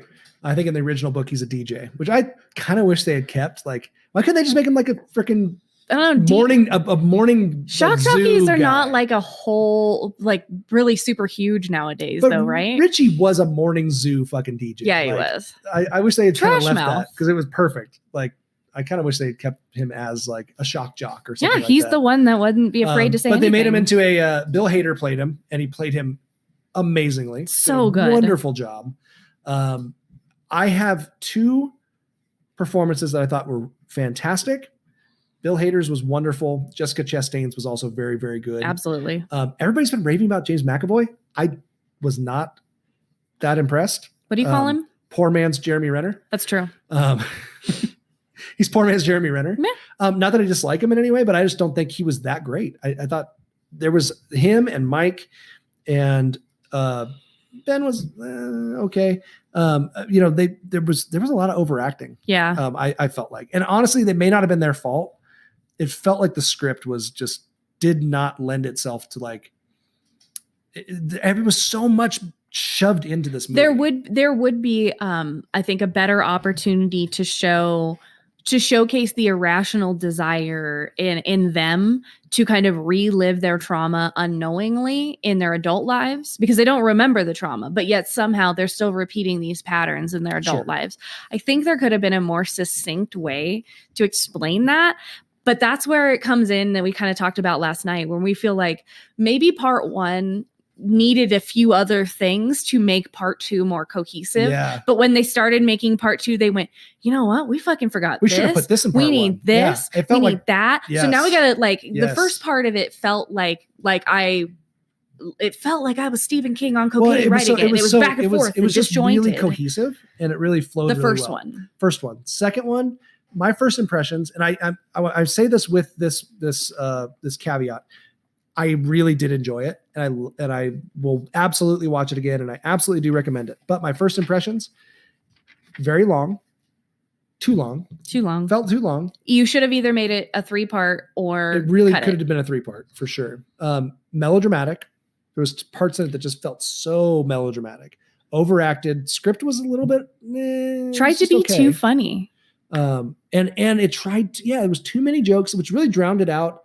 It drowned out the tension. And that tension. There was good jokes. I enjoyed the levity. I liked the comedy, but it was too much. Right. And that kind of is very in opposition to the idea that when you're dealing with your traumas, humor is of course a good way to kind of process your traumas. Well, I think they did that a lot of it because it's going to bring more people for sure. To watch it, but right? at the same time, it took away from the value in making us all uncomfortable with their journey through their traumas. Well, it's the tension again. Like it's I said, that the tension. It's the tension that you have in a horror movie or in a suspenseful movie where you're building that up. They cut it too many times with humor. Right. So it cut that out, and then you don't have that build up as much.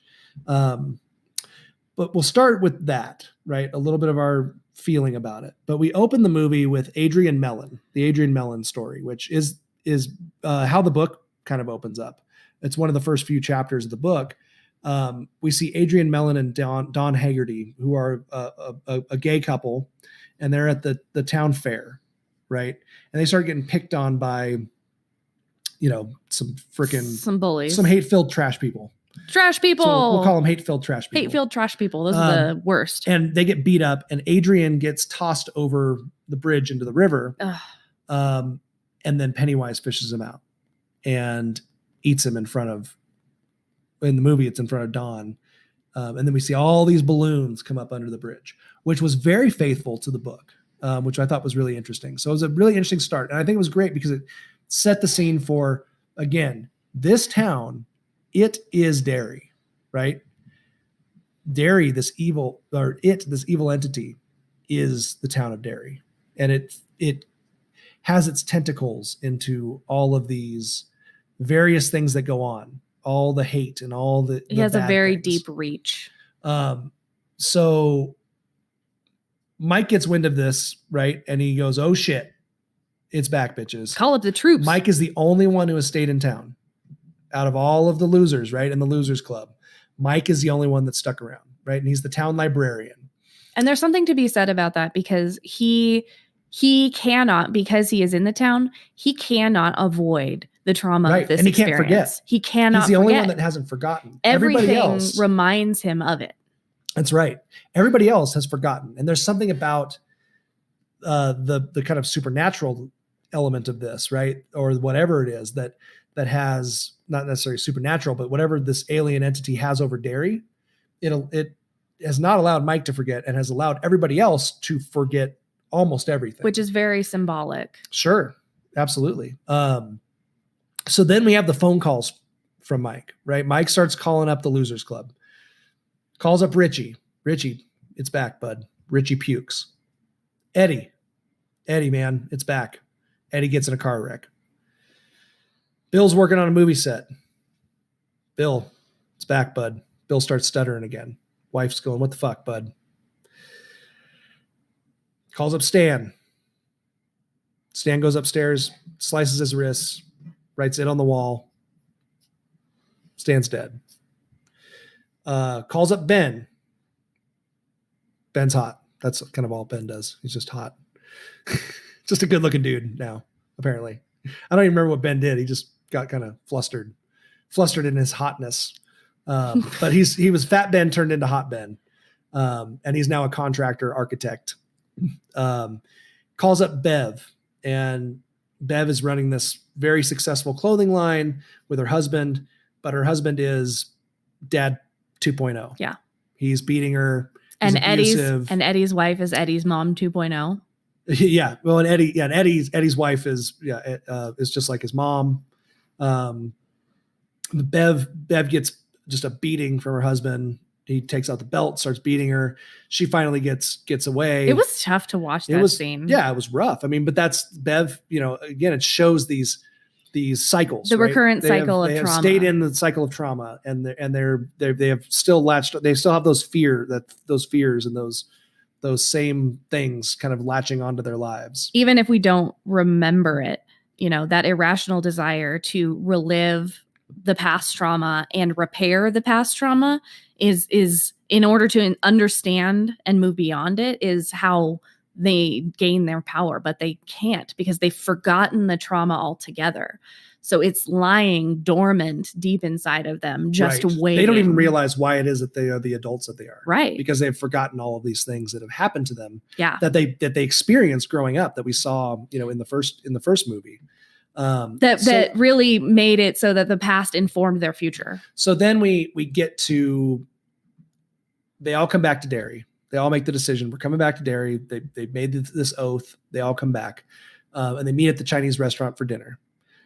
They gather around. They kind of catch up a little bit. Then they all agree that it is returned. Everybody's fuzzy about the details about what happened to them when they were children. And then we have this scene at the end of dinner where they've kind of decided that they're all going to try to. Richie's a little unsure. He's like wants to head back. He doesn't think this is a good idea. Fuck you guys. I'm tired. I don't want to deal with this shit. But then at the end of the dinner, we have the fortune cookies crack open, which I've forgotten from the miniseries that it was in the miniseries too, this scene. But the fortune cookies crack open, which is one of the really good scenes in this movie. And we've got this stuff coming out of the fortune cookies. Weird shit like the baby bug with like a baby's face on it. That was super creepy. And then an eyeball, all this stuff, which a lot of this was very similar to what was in the book.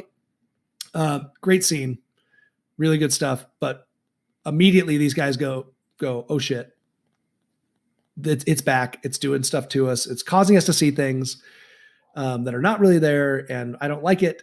So they go back to the hotel room, and Mike says, "Hey guys, time for you guys to go on your personal scavenger hunt.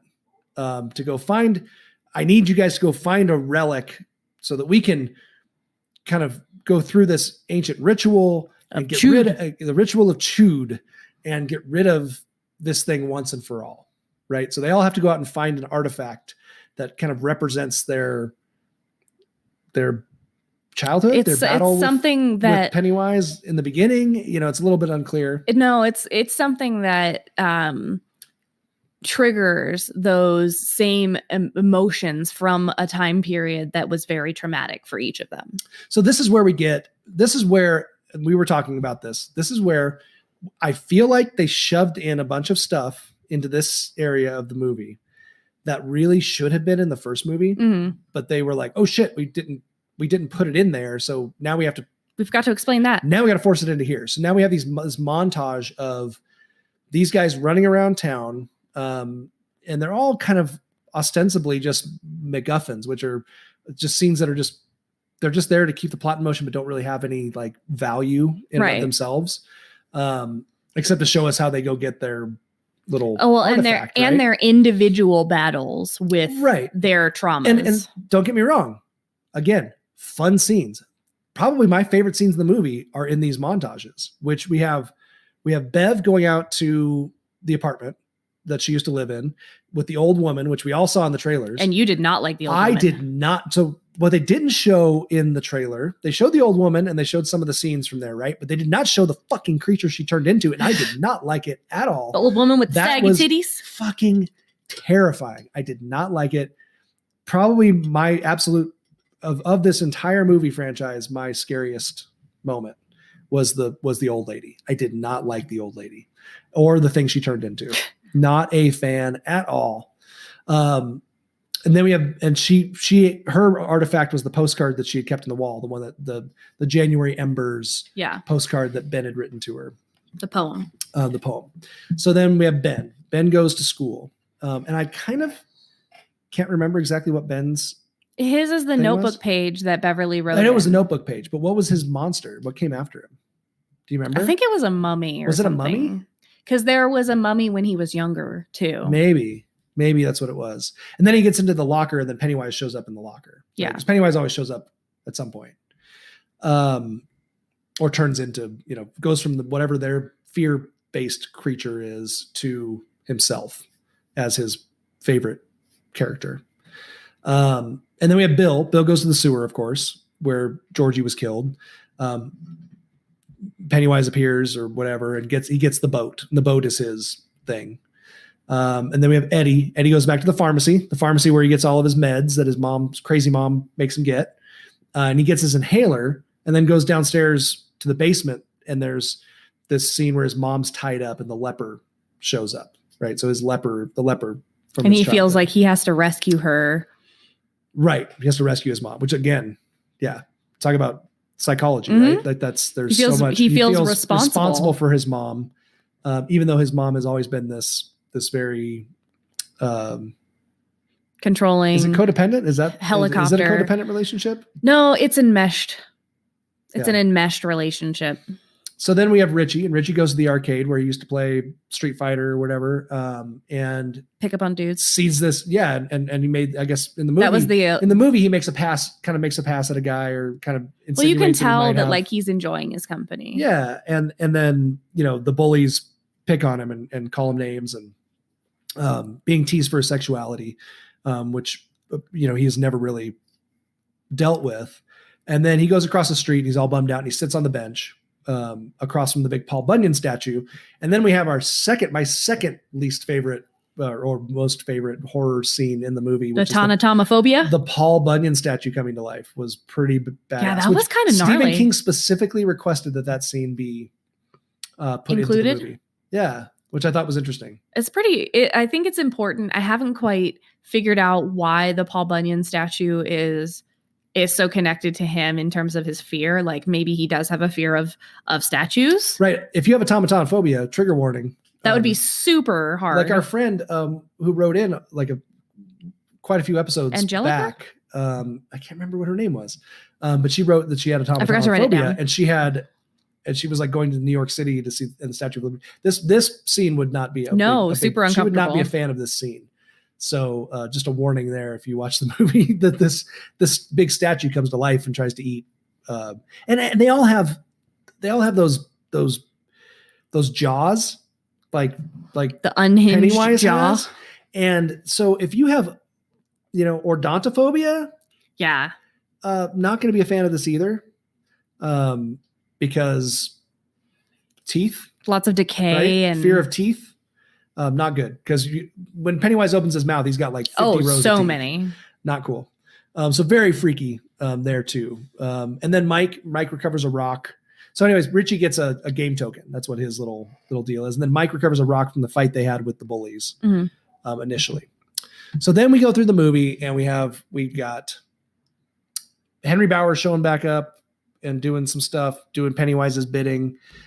We've got more flashbacks. We've got them ultimately making their way down to Pennywise's lair, right?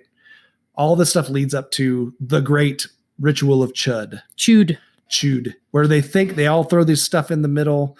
They think that they have defeated. You're like, yay, it's I done. think they've defeated, the lights, the dead lights show up and they go down into this pottery or whatever it is that he's got this basket that Mike has, that is this ancient ritual to get rid of this thing.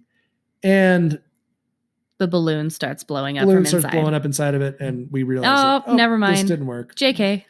This was not what was supposed to happen. LMAO. So ROFL. then we go into like our kind of similar to the first movie, the back and forth Epic battle in the cave where Pennywise turns into this and then he turns into that and then he goes into this and then eventually ends up being the spider, which is what we saw in the miniseries and what we see in the book. His true appearance is as a spider. Now in the book, the spider was kind of, we think it's a female. It starts laying eggs all over the place, which we didn't see in the movies, which could have been kind of fun. And they go around and start killing all the eggs in the book. And that upsets him. actually starts hurting him every time they kill some of the babies. Well, that stops the cycle of Pennywise. That stops the repeating cycle. It's very like reproductive concept. Yeah. Well, and the cycle that exists in Derry is a cycle that is passed down through generations of trauma and of what is right and wrong and how things go and all that stuff. So we end up with this kind of final scene where the Losers Club is kind of doing their thing. They're beating the entity, and then one last stab at Eddie. Eddie gets killed, right? In Richie's arms. And we kind of get the sense that, Richie really did have this thing for Eddie. Had a and lot there's of this kind of tender moment. And apparently it was going to be a little bit more involved even. But we kind of get that sense, right? And then they kill Pennywise ultimately, or the it creature, by just shaming it into this like ball, right? They show they're not afraid of him, make him small. Right. They make him small by defeating their own fears. They made all of their fears and all of their traumas. They addressed them. They faced them. They experienced them again as adults and came through it differently this time than they did during the initial trauma. And that is how processing trauma works. And they reach into his chest as this little baby heart of fear. Pull out the heart, and then they crush it. Which was a kind of a kooky scene. I mean, it was kind of crazy. That was a great allegory. It was a good allegory. So at the end of the day, I read a really, really, really good review of this movie. We're going to kind of tie this up because I think we're at like 2 hours and blah, blah, blah, blah minutes. Been a long one. I had a feeling this might happen because there's so much here, but that's okay. I'm enjoying it. Are you having fun? Mm-hmm. Bloody Disgusting wrote a really good review of this that I thought nailed it for me. It was written by William Bibiani. And he said, of course, many of the problems with It Chapter 2 are inherent to the source material, which we know Stephen King is hard to write. Anybody who's ever tried to like adapt a Stephen King book knows that a lot of times they fall flat because they're hard to adapt. They just are. And I still enjoy every one of them, but they are always very hard to adapt. So a lot of the problems are tough because as they get through the book, they're like, oh shit, how are we going to make this into like something coherent that we can wrap up? But in this case, I don't think the faithfulness to the text was a virtue in this particular case, right? Sure. I wish they had deviated a little bit because it would have made it a little bit more cohesive and a little bit more watchable. So then he says, of course, many of the problems with It Chapter 2 are inherent to the source material, but in this case, faithfulness is, I wrote that down. The second half of the story is just too scattershot and expository. And in the end, a little too cartoonish to have the same overwhelming emotional effect as the previous It, as Chapter 1. Mm-hmm. The structure is a hindrance, relying on childhood memories that are treated like they're super important now, but which apparently weren't relevant enough to include in the first film. Right. They often play like a selection of mostly scary deleted scenes from the first one, instead of like valuable contributions to the second half of a narrative, which I thought was really, really good. Like once they put it all together, it might feel a little bit better. Like if they recut it. I really would love to see them recut it somehow. Yeah. Make it kind of, I don't know if they will, but the re-edited version. And then he ends it this way. He says, for all its flaws, It Chapter 2 is an exhilarating example of horror filmmakers getting all the free reign they could possibly want. From top flight visual effects to a nearly 3-hour running time, to major stars, to truly grotesque violence. The whole film is going damn near overboard, for better or worse. It's easy to admire Muschietti's film for its excess and imagination. It's easy to watch and enjoy it as a fright flick. It's just harder to connect with the adult versions of these characters than it should be. And it's harder to take this story seriously as we did before. Right.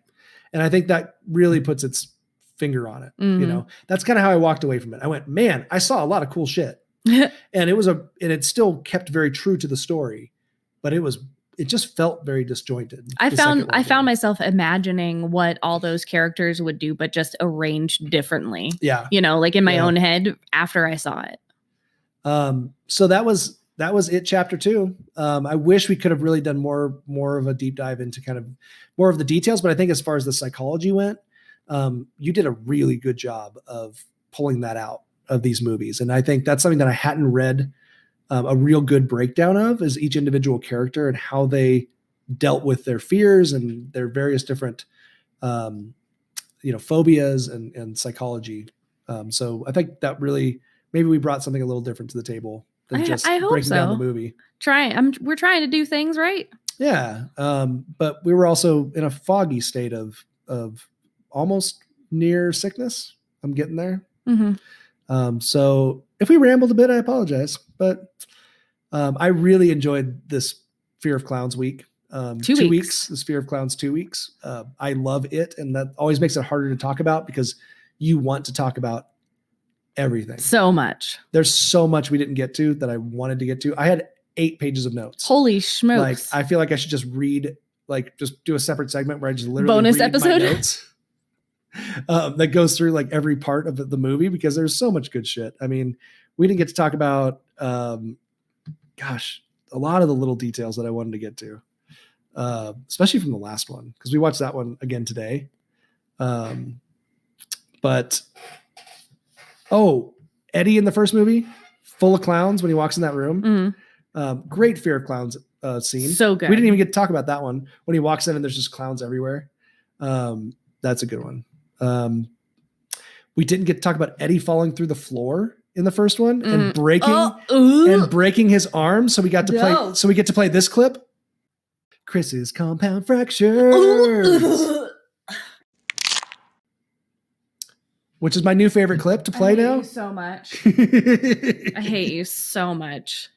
I'm going to dress up as that old woman with the saggy titties and chase you around this Halloween. Ooh, that sounds kinky. In your nightmares. That sounds kinky. Ew. Let's get some fear boner going on. That is not what I was trying to do there. All right, Feardos and your fear boners. Thanks for listening, and we appreciate you guys tuning in every week. I think we're going to take a week off. So you're going to be out of town in Seattle this week on business. And I don't think we're going to be able to get an episode out before next Monday. So let's do a week off, which is probably good after this 2-part series. But I want to tackle in the next episode, and we haven't really talked about this, but can we do trypophobia? Yeah. Boring holes. Boring holes. It'll be our boringest hole episode. It'll be an ever. exciting episode about boring holes. Yeah. And we have quite a few friends that have trypophobia. Actually, I'm looking at my microphone right now. Is that not trypophobia? Yeah, and that over there. Man, there's a lot everywhere. If you had trypophobia, I'm sorry, man, because there's a lot of stuff. There's a lot of stuff that is really unsettling. And trypophobia is the fear of what concentric holes, small concentric holes, and bumps. Lacey said bumps are a big deal too. So our friend Lacey has that, which you guys know as Lacey the Contrarian, and our friend Randy also has trypophobia. So if you have that phobia, send us an email. Right into us, because I want to hear what movies freak you out, because I don't know what movies I'm going to choose yet. So get on the horn. Let us know, because I'm excited about that one, because I don't know much about that phobia. I think it's really interesting. I know. I need to do my research. It's going to be a fun one, but we're going to do it the week after next. So stick with us, guys. We got more great phobias coming up for you. And thanks for listening. And until next time, stay afraid. Stay very afraid.